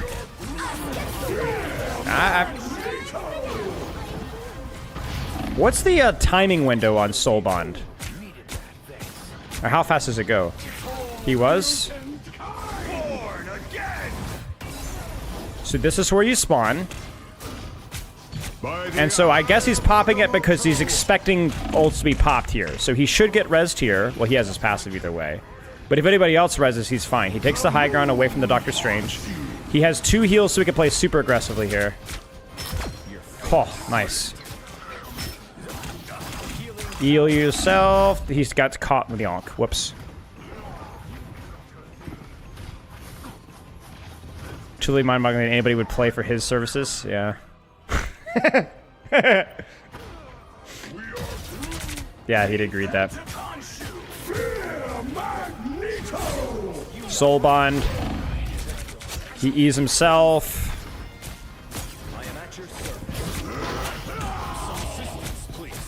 More damage, damage, damage. Shots, shots, shots, shots. And McCaptain Juicy Capskins. Nice job. They capped. Okay, we'll watch a little bit more, but this seems pretty straightforward to me.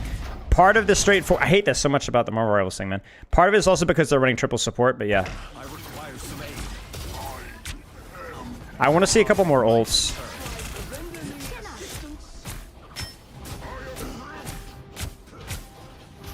On Demon Time?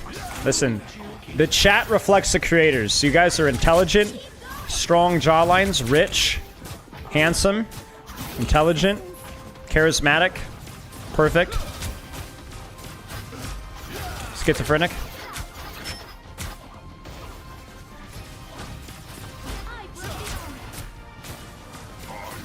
Shut the frick up, Sarah Lee. Stats? What are stats? Where are the stats? What the frick? Okay, they're 18 and 4. Wow. Repetitive? Yep.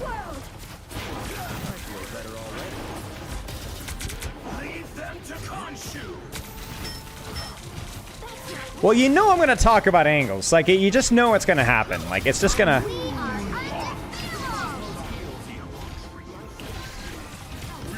So, basically, you guys are paying for me just to say, yeah, you should be taking a better off angle there. And refuse to elaborate. Soul Bond.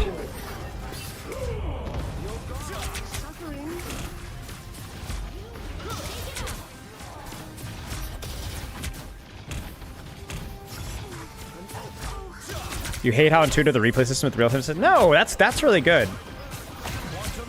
Stop gaslighting me. Pops ult.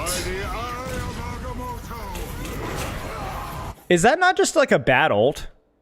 Or is it going, hey, we're in a Doctor Strange, no, as in the Doctor Strange ult. Or is it going, oh, I don't care because you're all gonna res right there and so I can kill you one through it anyway. But like that's gonna be a 4-man res.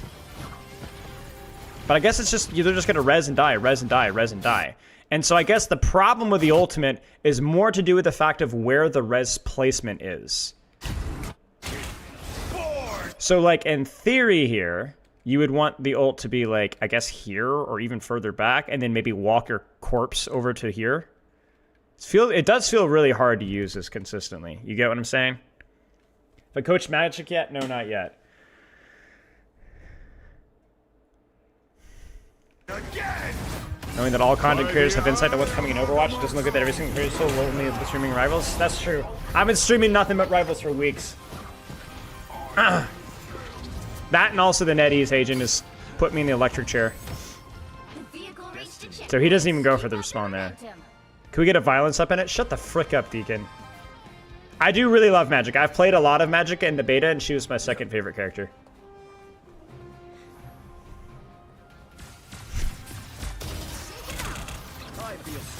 I was joking, by the way, about the streams, if that wasn't obvious. Is a NetEase agent sitting in the yellow chair? No.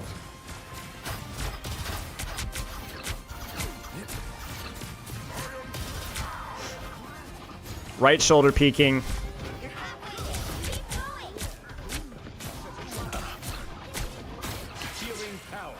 Can't really do much here in terms of taking space. This is just downhill choke. Double support ult. I don't know why they double support ult with that. Somebody must have been low or something. Heals, egos, heals again. Get fricked, Mantis. My Adam's better. Alright, let's watch one more ult. I'm gonna see what he does with this ultimate. Blink twice if I had to lie? What? What are you guys talking about? That earther tone?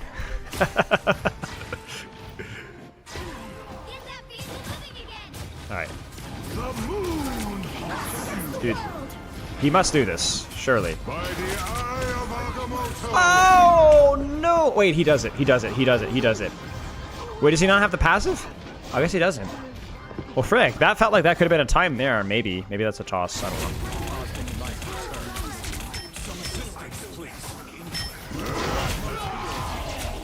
Soul Bond.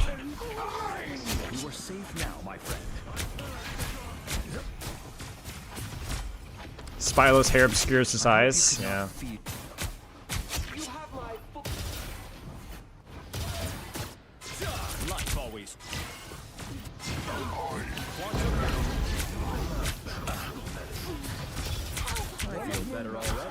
Does he res that?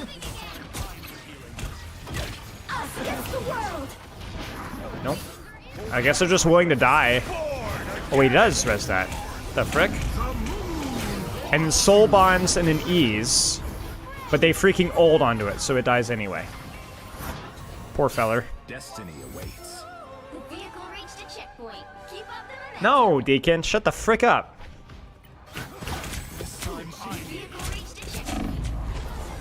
Is that it? All right, I gotta pee, and then we're gonna actually review here. All right, I'm gonna pee, and then we're gonna review. I've been drinking way too much. Be right back.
Okay, stop peeing. Sorry.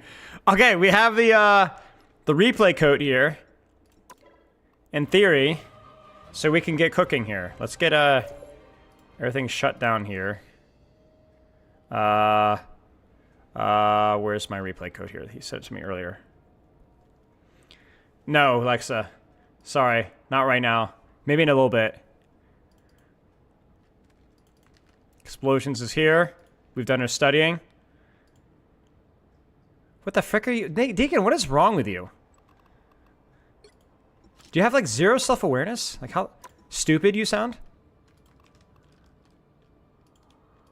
Oh, I forgot this. Fun fact, chat. If you do a replay code, if there's a space at the end, it doesn't work. You have to do it that, and then it works. It's really annoying.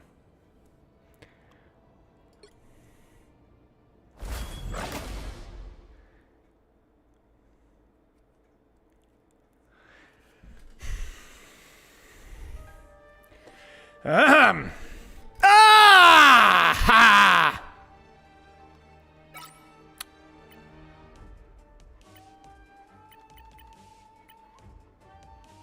No, we're not friends, you parasocial freak. Is this you? This invisible thing?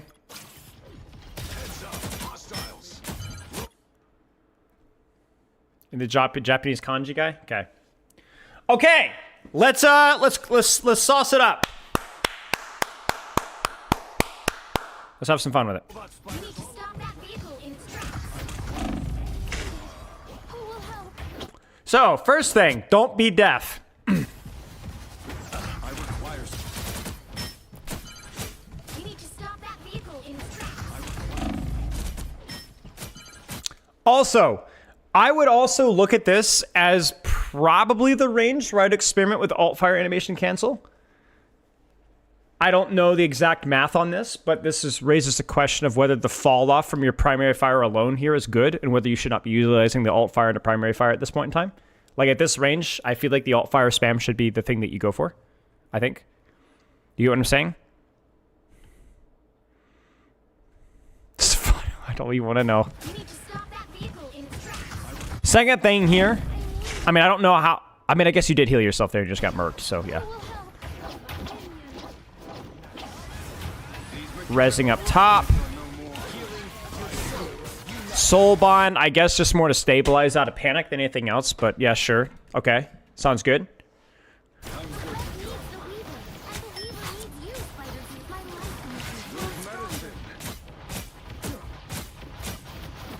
I would go as far to say this here. Where is it? I don't think I would heal here. Maybe I'm overthinking it, but this is a strictly solo target, single target heal, which is not bad, right? But it is your last one here. And you're doing so at the expense of damage. I wonder if it's better to just continue to do damage here.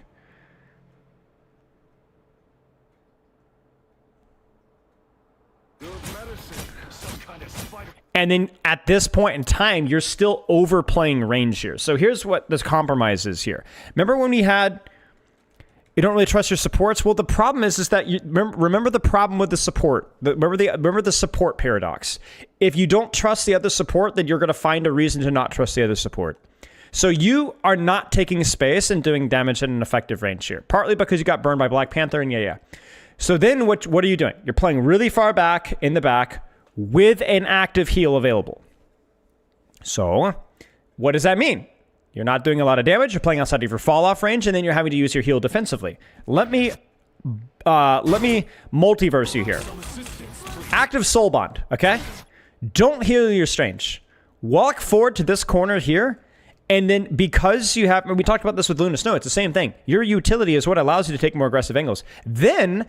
have your heal here if you're going to, but use this position so that you can more aggressively put out pressure so that your Doctor Strange is under less pressure. I think this support is probably the most punishing support for not taking space proactively because you have limited heal resources. Like, this is not it. This is not it. This is sneeze from a baby on top of Godzilla pressure. You get what I'm saying? I appreciate the fact that you are doing damage, but that needs to be an alt fire and a primary fire, and then you also need to be taking an angle where you can actually do pressure. That's not it. That's not it. We need to be walking forward. We need to be getting sauce up here. Take jump pad and fight Black Panther. Honestly, wouldn't be against it. Wouldn't be against it. You dying to him last time was just a skill issue. This, I feel like, is probably better to primary fire at this range. But again, I don't know. That might be something to try out in the practice range if somebody has any. But this feels better-ish. Bill Burns Bridges, thanks for the 5 months. I'm also kind of annoyed that, like... I understand, like, right now we're just kind of doing damage, right? But, like, your priority for damage always is on the angles and whoever's taking those angles on you. So you've already been jumped by Black Panther. You should know that they're on Venom as well at this point in time. You should be taking this position here and at least checking and listening. So heal, okay, heal, right, heal damage, you know what I'm saying? Like, this needs to be a duel that you're prepared for, and this is not the second time you've been caught with your pants down. Yeah, fall off starts 20 meters. So this just feels like that first threshold of fall off here, which means probably primary fire is still better, you know? I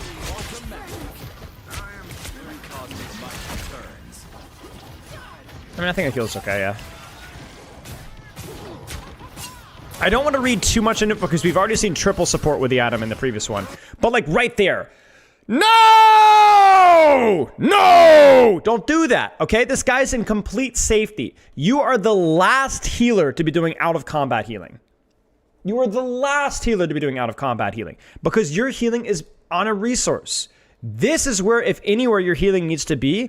And if not, then this needs to be where your tension is so that you heal yourself. Let the Mantis get the out-of-combat limitless resource healing. You spend the healing where it matters, either on yourself or the Punisher in the front line, while you're also doing damage on the front line.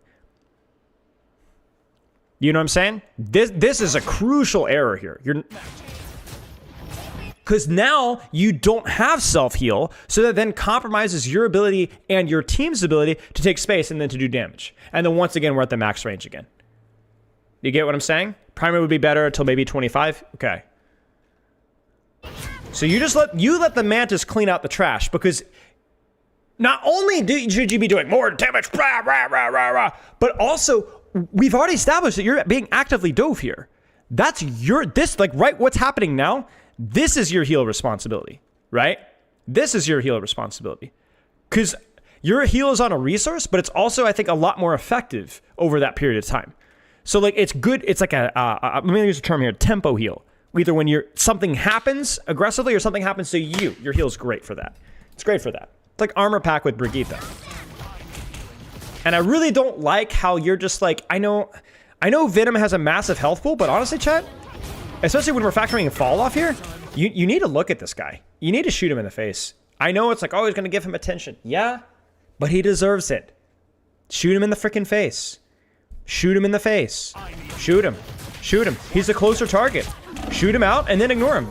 Because here's what's happening is you're getting your cooldowns forced because of bad resource trades and also bad attention. You need to be shooting these guys in the freaking face. Mantis heal is also in a resource. Yes, but that resource is something that you can actually replenish. And you can replenish easily. Right? Good point. I'm so frustrated at it. Here's what's happening here. I'm being too harsh. I know this is just free coaching. So like, first off, you're doing a good job. Your mechanics look good. Explosions, Chad. We're thank you to Explosions for being able to be put in a spit roast publicly so everyone can learn. So thank you. But the big thing here is I think you're too dopamine pilled right now. Is my prediction. Where it feels like this is a really fat target to shoot, so it kind of becomes your priority, right? But the reality is, again, we've got, where's this Panther? Where's this Venom? Put pressure here, but with a mindset and the intention of, there's a priority coming in on me. Like, what do you want to be shooting? Yeah, I got you, Explosions. So like, kind of see it here, right? Where like you are very locked in on that. Now, yes, thank you. Yes, thank you. Look at that, look at that, look at that. Like you were like a tiny mechanical execution away from killing that son of a gun. Same thing here. Good, yes, yes, yes, love. And a good heal there too. Definitely needed.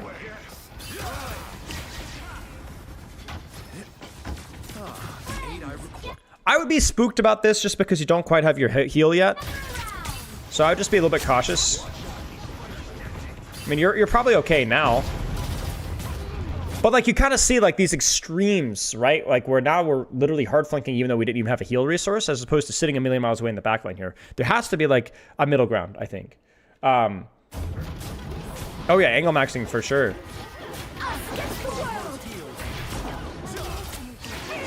I like this position a lot because I do think that if anybody dies here, this is a pretty good spot for a res. There's a little bit of cover here. You got a nice little angle here. It is a little far. Get her. Ooh. There you go. No, this player's playing a lot better than you, Sarah Lee, because they're not playing Luna Snow. That alone just puts them like a full 5,000 SR or higher. That's unfortunate on the heal.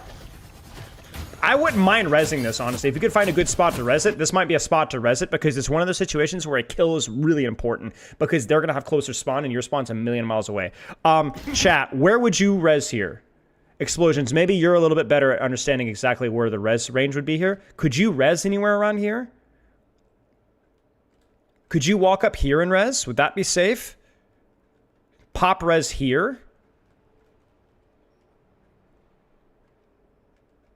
Yeah, okay, something to consider here. This is one of those circumstances where, like, mass res is always going to be situational. You know the importance of one kill right now to cap. Might be something worth considering. Res then walk, right. Looks like he's pooping. Behind wall and balcony. Yeah. I think anytime that you can get guaranteed value out of res, from what I'm saying, you probably should go for it. Anytime that you can get guaranteed value. Anytime. That would be one of those times. Nice. And that was nice because she's close, Focus on him. I don't hate that E. I don't know how I feel about the soul bond, though. I'm not yeah, I don't like that soul bond. I don't like that soul bond. And I definitely don't like that second heal, because it's not demanded, and we might get dove. You might want to take space. Hey, Hansa. I would be taking space here now that you have your E. Who's expecting a contest? That's fair. But remember, you can always respond to an audio cue of an ultimate being used if you're quick enough. Alright, where's your angle, mates? Where's your angle, mates? Right? Or you can even take top here. I probably prefer here, but this is definitely an angle max moment. You're stacking with your team, so it's really easy for them to hide from your damage. And you have double heal source, so you're literally undiveable, basically. This feels to me more like almost like a Zenyatta angle from Overwatch, where like you would kind of play here as sight lane. It's not a great angle, but it's a better sight lane. And you do so because you are so fragile, but you have like no fall off, right? This doesn't seem like an Adam Warlock angle to me, right? Because you do have more fall off, and you have but you have the capability of keeping yourself more sustained through here. This makes more sense to me here. Yeah. Yeah, you're Zen pilled? Yeah, exactly. And I think the key thing is that you are not Zenyatta. You are Zenyatta in your gameplay loop, but not in your positioning loop. You could be a lot... What's the difference between sightlines and angles? Sightlines would imply distance, right? Angles implies... I mean, it's an angle, right? To the side, right? For Warlock, you like sightlines, but you're a little bit more flexible with a more compressed sightline because you have fall off, you have self-heal, so you're not as scared of getting punished, right? I don't know, Salamar. I would say breaking this building benefits whoever's got the advantage at that point in time. So, like, if I'm already at the advantage and I'm snowballing here, then it makes sense for me to break down this building and be able to chase and pursue staggers. Like, right now, they're down their penny. We're snowballing. Let's break the building and get one more stagger or two more staggers. That would be my thing. Yo, Amaliath! Thank you for the raid. We're doing some Adam coaching right now. So, but yeah, that would be my expectation. What's up, son? Yeah, like this is like this is my question here is where the frick is your heal? Because you should not be like, this guy came from a million miles away. You weren't even on a good angle, and yet somehow you see like you're struggling with this duel, and I don't know why. Ah! Don't do this. Don't do this. I think even with so this is where things get kind of fun, right? If I'm Brigitte and I'm sitting on 3 packs, this is where I think some of those Overwatch habits are kicking in. I would probably pack an aggressive DPS even if they're full HP because of the heal over time, and I might as well burn a pack so I can regenerate my next one. I get it, right? But what's the bounce time, guys? Is it like 1 second? Is it like 1 second? Like bam, bam, bam, right? It's not fast. Less, right? So we talk about healing over time in this guy. He's going to get hit by an immediate heal. It's going to bounce to, I mean, can we actually see the bounce? Yeah, we can.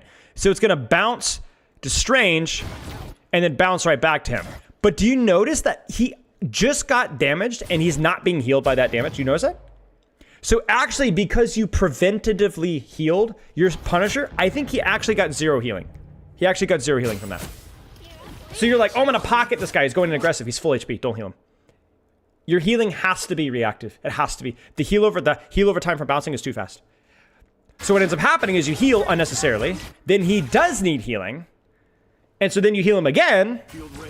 But then now you've just exposed yourself to a Panther. Not only are you not at an angle, but you also don't have your second heal.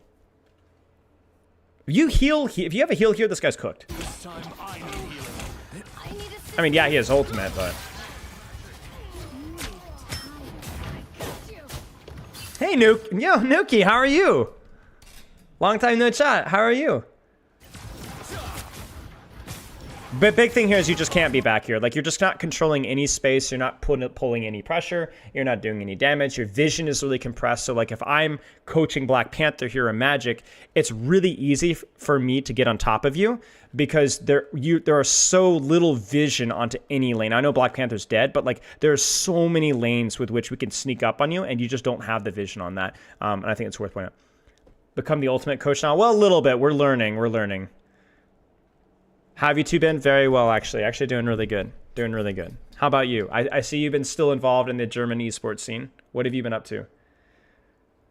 Did a bit of testing. If you can hit headshots every time, then primary count could be better for up to 30 meters. But if you can only hit body shots, then 25 is when you should go for secondary fire more. And tuna steak, would you say 25 meters is about here on top of the strange there? Maybe like here? Thank you so much for testing that. Something like that? That feels like 25-ish meters, like right here. I do hate the linear map design. Yeah, for sure. You have to take what you can get, you know? Like, it's not always going to be great. Yeah. I'm glad to hear I'm currently running the German League of Legends circuit to try and rescue. Good luck, mate. I'm sure that, as always, you have your hands full. How are the animals? Would say 20, not going to lie? Okay. We're strange. I'd say that's around 20. Okay, good to know. Thank you. Shout out to Tuna Steak and YouTube chat for running the testing for us. So let me repeat it. If you hit headshots every time, the primary could be better up to 30 meters, but that's not realistic. So somewhere around 25 is probably going to be where you're going to be ballparking it. So you're going to be primary firing here, but then if you back off to, like, let's say here, this is when you'd start to be tossing in more alt fire, somewhere around here. Or if you did it on the flip side, if you were to go for like the rocket in the back there, that's probably where you'd start alt fire. The cats are doing well. They adjusted well to Germany. Lovely, lovely.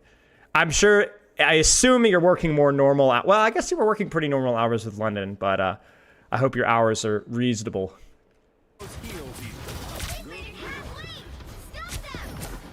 Like, this feels like a primary fire effective range here. I think that heal is fine because you have one in your pocket. You can swing your angle on the right. I love this. Oh. A nice use of the tech there as well. You have weekends now? True story, Nuki. So this month, or last month, January, it's the first the first time in 6 years I've had 2 days off. Need to take some space here. So I feel ya. What is role theory? I don't know, that's a great question, actually. What is role theory? What are you looking for with role theory? Squids are toast. Now my sights are on the king. The emanations of power. Soulbond? I mean, it's pretty intuitive. If you're under a great deal of pressure and ultimate's being popped, it grants you a moment to kind of stabilize and or counter that burst damage. But from what I've been studying, it just is not used for sustain, really.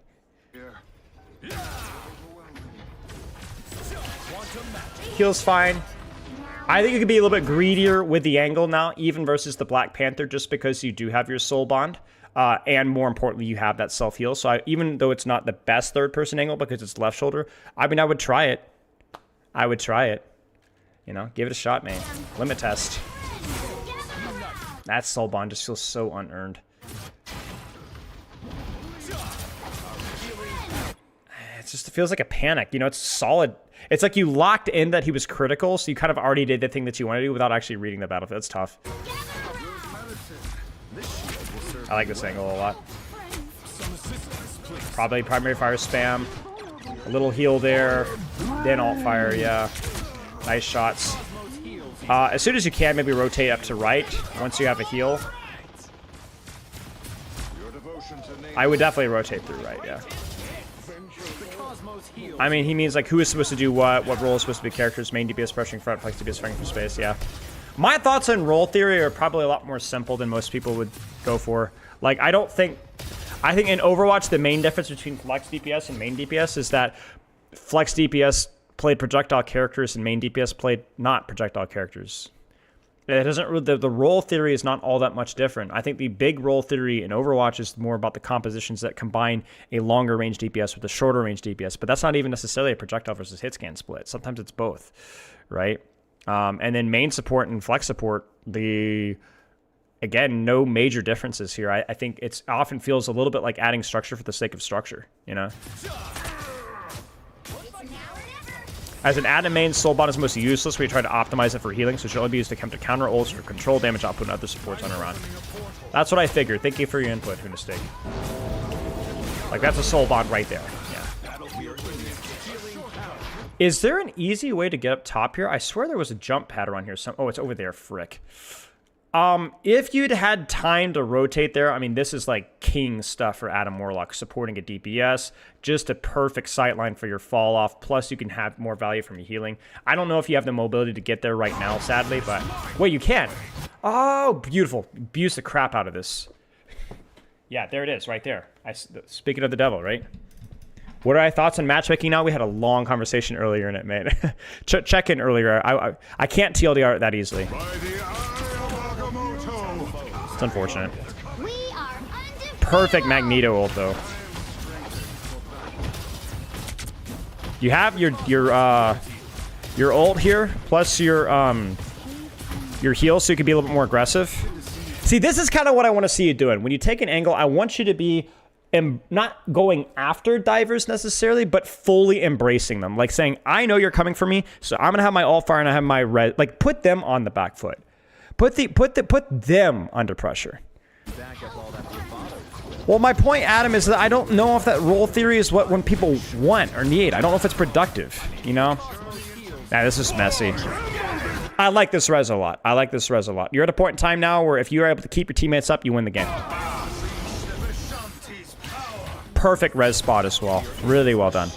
That's a great res right there. Sorry, Inks game.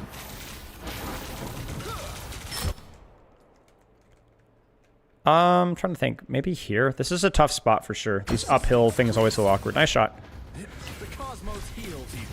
I would definitely swing my angle wide here. This is, again, a soul bond I really freaking hate. I would want to kind of like honestly hover around here or even here. Like within the LOS of my team, but I would not want to play directly on point. I would open my angle and I wouldn't soul bond nothing. Like that soul bond just feels like another. I know why you do it. You're like, oh, we're gonna cap, but here's the soul bond value right here. You see what I'm saying? You really have to keep an eye on that habit, mate.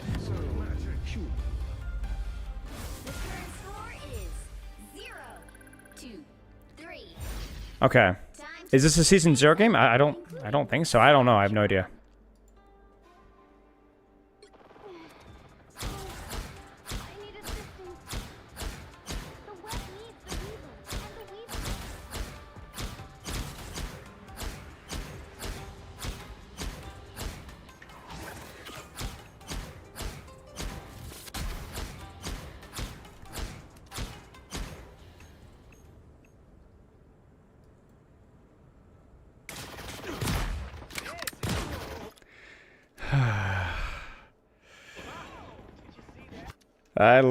I love ranked. Somebody tilted hard and tossed. GG's. We'll look at a couple more fights here. This is definitely another alt fire range for you. Definitely an alt fire range here. This time I need healing. Cosmic might returns. Remember, you could be a lot braver with your angle here. Like, I mean, I used to use this angle with Winter Soldier. I think it's probably just as good for Adam Warlock, right? Like, you have your double heal here. There's no reason for you to be playing anywhere where fall off is a problem. I mean, this obviously fall off is a little problem here, but like, squeeze it, right? Squeeze it.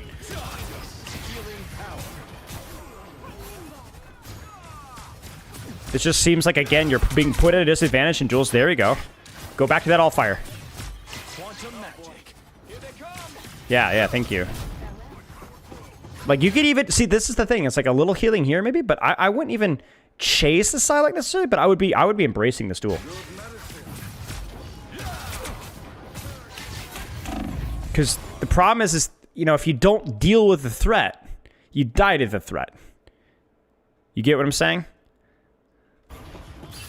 My coaching all ranks are all probably similar to Overwatch. Give me a second, and when we finish this review, we'll do a few more fights. I'll talk about like where I'm at with Rivals coaching. E, thank you.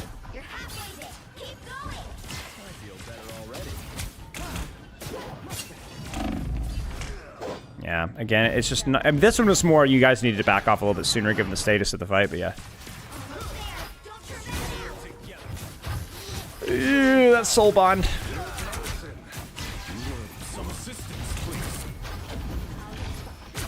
I mean, kind of see what I'm saying. Like, you can get away with a bit of hubris as long as you know your limitations, right? Like, right there. Bam. Sure. Maybe take top left here. I mean, to be fair, she caught me up by surprise as well. That's okay. That's okay. That felt like maybe not the... There were still ways that you could have reacted. Oh, I forgot about Psylocke, but at least you were engaged in something else. I can live with that. This is a diamond game.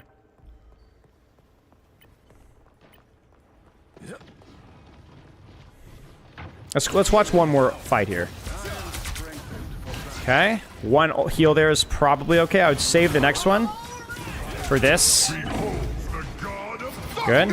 No, stay locked in. Stay locked in. I know you're like, oh, but my ult. No, killer. This is everything. The world stops until you deal with a threat, because you see what happens when you don't, right? You must deal with this threat. You must. Everything stops until she's dealt with, and you don't want to be here. To be honest with you, you need to stay in that angle and fight the Psylocke. This is nowhere. This is completely out in the open. The aid I required. I have located a sniper. Healing power. Get that vehicle moving again. Sure. A little bit exposed to that Psylocke is the main problem, right? Yeah, in the case in point, right? Just a little too exposed to the Psylocke, and now your Stranger's gonna die. Oh, he should have died. That one was not the best ultimate location because of the angle. So it kind of goes back again. If you clear the angle, then you can res. You get what I'm saying? It's tricky. I understand. Nice. Wait, so now the Widow's doing something. We are undefeatable. A little close there. Prefer to play the angle instead up top right, maybe? That was hesitation for me. That's all right. And I want to think. Make sure chat. Think explosions for, you know, for putting yourself out there and you know, getting a little bit of you know, tough love out here. We really appreciate that. It's helpful for me. It's helpful for people learning. It's really, really generous of you to do this, man.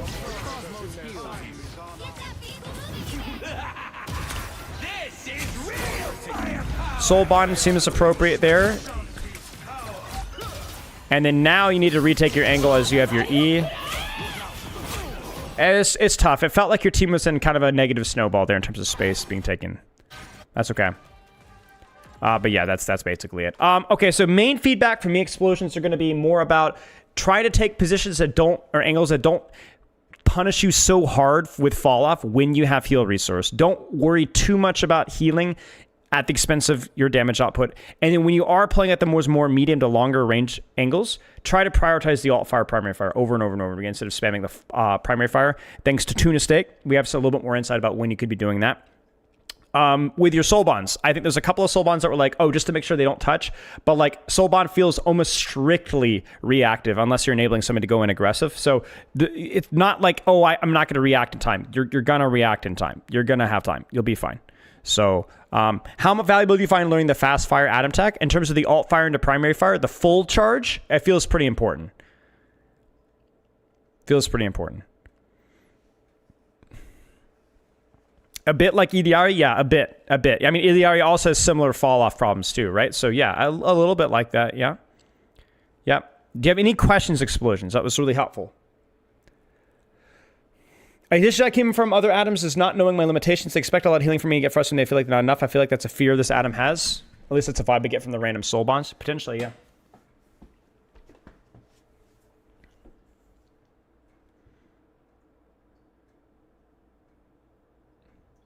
So again, for Marvel Rivals coaching, basically you can just go on my website and book it like normal. Overwatch is the same price as the Overwatch one. I'm not publicly advertising it on my website because, as you guys can see, I still have a lot to learn about the micro of things, so I don't want to publicly advertise a service without you guys hearing the disclaimer of that. It's going to be more macro focused. I will be able to coach some micro, but there's probably going to be some details here and there that I'm not getting perfectly right. The value's still there. I've already had most of my students that I've worked with recently, I've already ranked up like 2 tiers, right? Whether that's from the matchmaking or not, I don't know. But again, I don't want to like publicly offer coaching that I don't feel is up to the same level of quality as my Overwatch coaching. So if you're interested and you know disclaimers, go for it.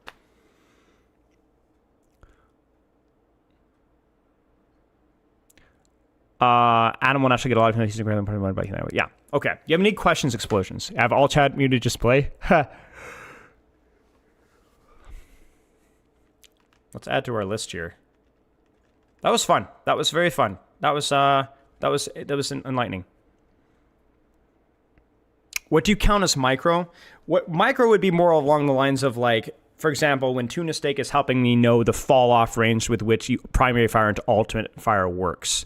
Right, that's an important micro one. I had a Silex session a couple weeks ago where I couldn't remember because I didn't.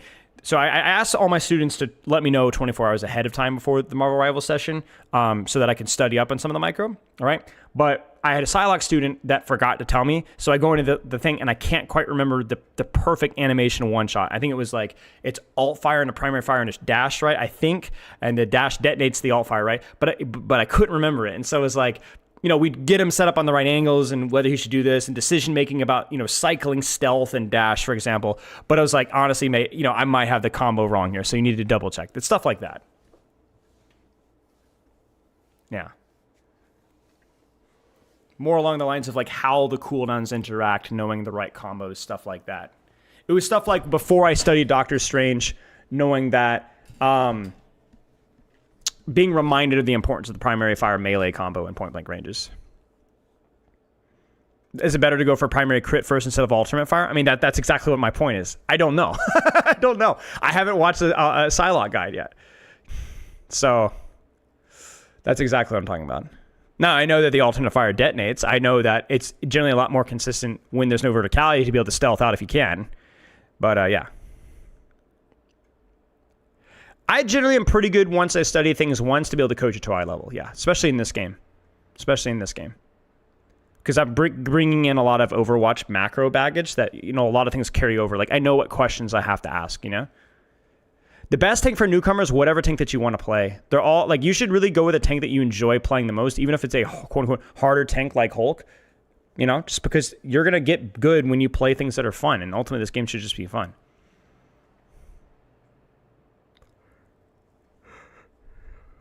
Feelings on being able to coach Bucky? I mean, I've played a lot of Bucky, so yeah. I can coach Bucky probably better than most other characters.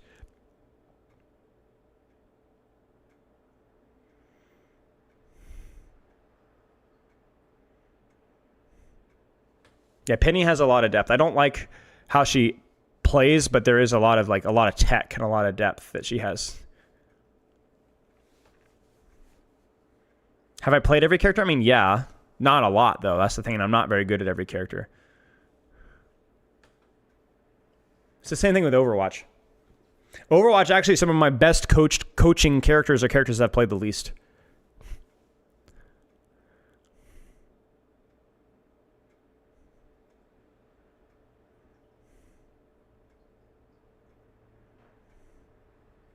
Got it. Yeah, so the alt fire first if you're going to be taking pressure. Otherwise, primary fire first.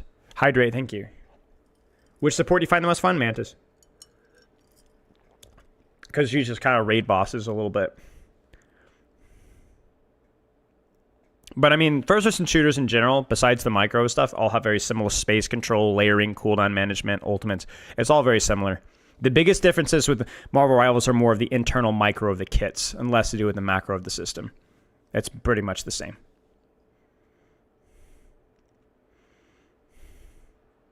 What's a hero you wish to got to coach more? In Overwatch? I don't do enough Marvel Rivals coaching to care that much. I've only done like 7 or 8 sessions so far, so in Overwatch, tough call. I wouldn't mind more of the niche characters. I enjoy coaching Ball, I enjoy coaching Sombra, I enjoy coaching Junkrat even occasionally. So, yeah.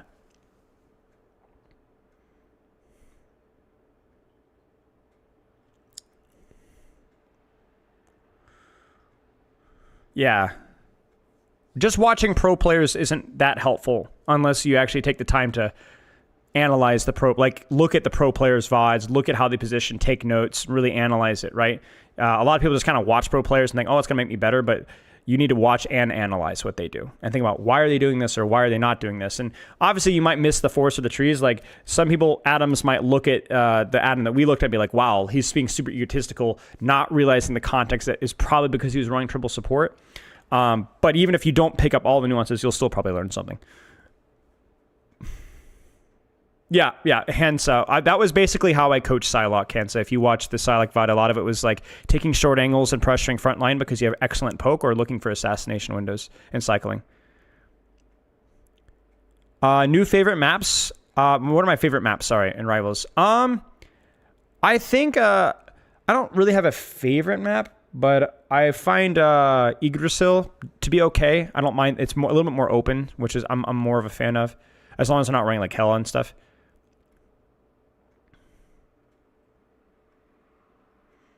Yeah, Loading pro players for micro stuff, definitely helpful. Yep. I might have been doing another raffle. Probably not today, no. But next rival stream, we're just going to keep slowly expanding every rival stream. Do one, maybe do 1 or 2. We did 3 or 4 a few weeks ago, but that's because that's the only thing I did all stream. Whereas today we had a lot more discussion. So we'll slowly expand out and just kind of build my repertoire. And I'll also be expanding out, like for example, Psylocke, Wolverine. Those are 2 sessions that I had off stream. So that I can now coach those as well. Actively watching pro play is a key. Yeah, exactly. I played a little bit of Thor. Yeah. Can you keep up at high levels? Yeah, I think so. Yeah. Yeah, exactly. I do think you can. I don't enjoy playing Thor as much because the shared cooldown thing still annoys me. But there's a lot of animation cancels that you can do with your hammer throw even. Mm-hmm. Do you think Venom and Ball fundamentals are similar? Yes, absolutely. Ball is significantly harder mechanically and has a lot more to think about, but Venom is like baby's first Wrecking Ball, basically, in terms of like creating space from like a more situational standpoint, applying pressure.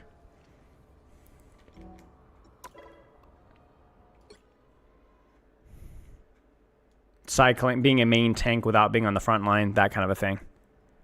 My thoughts on Storm, I don't know. I mean, they definitely overtuned her after she was pretty horrendous. She's just a very awkward design because she's like an AoE support DPS. It's weird. It's weird. I'm not sure how you take care of Storm. She just feels in a strange. She feels very slow, but also like super impactful. Magneto would be Sigma, more Sigma.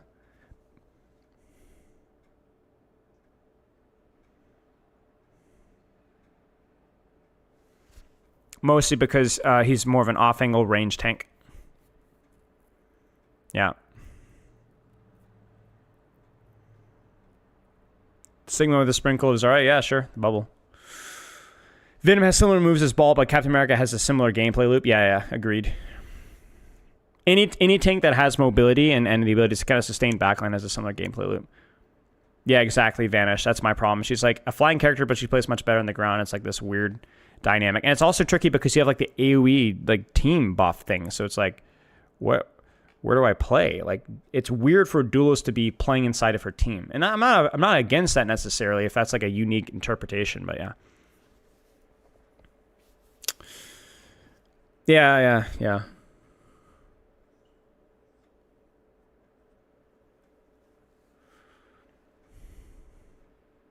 Definitely studying my ball coaching. Yeah, okay. Chat. I'm going to call it for now. Loves and kisses. YouTube chat, you're the greatest. Twitch chat, you're the greatest. Remember, the only way to prove your love for me is to just donate your entire life savings my direction. I will not be streaming. Oh, frick, man. I don't know when the next time I'm going to be streaming, man. Saturday, I have a wedding. So I don't, if I am going to be streaming, it's going to be very short. And then Tuesday, I'm going to be busy. Will not elaborate. And then, yeah, so you'll see me when you see me. I will be streaming next week, but I'm not sure which day. So you'll see me when you see me. All right? That is all. I will see you guys then. Loves and kisses. Stay fresh. Be nice to your parents. And, yeah.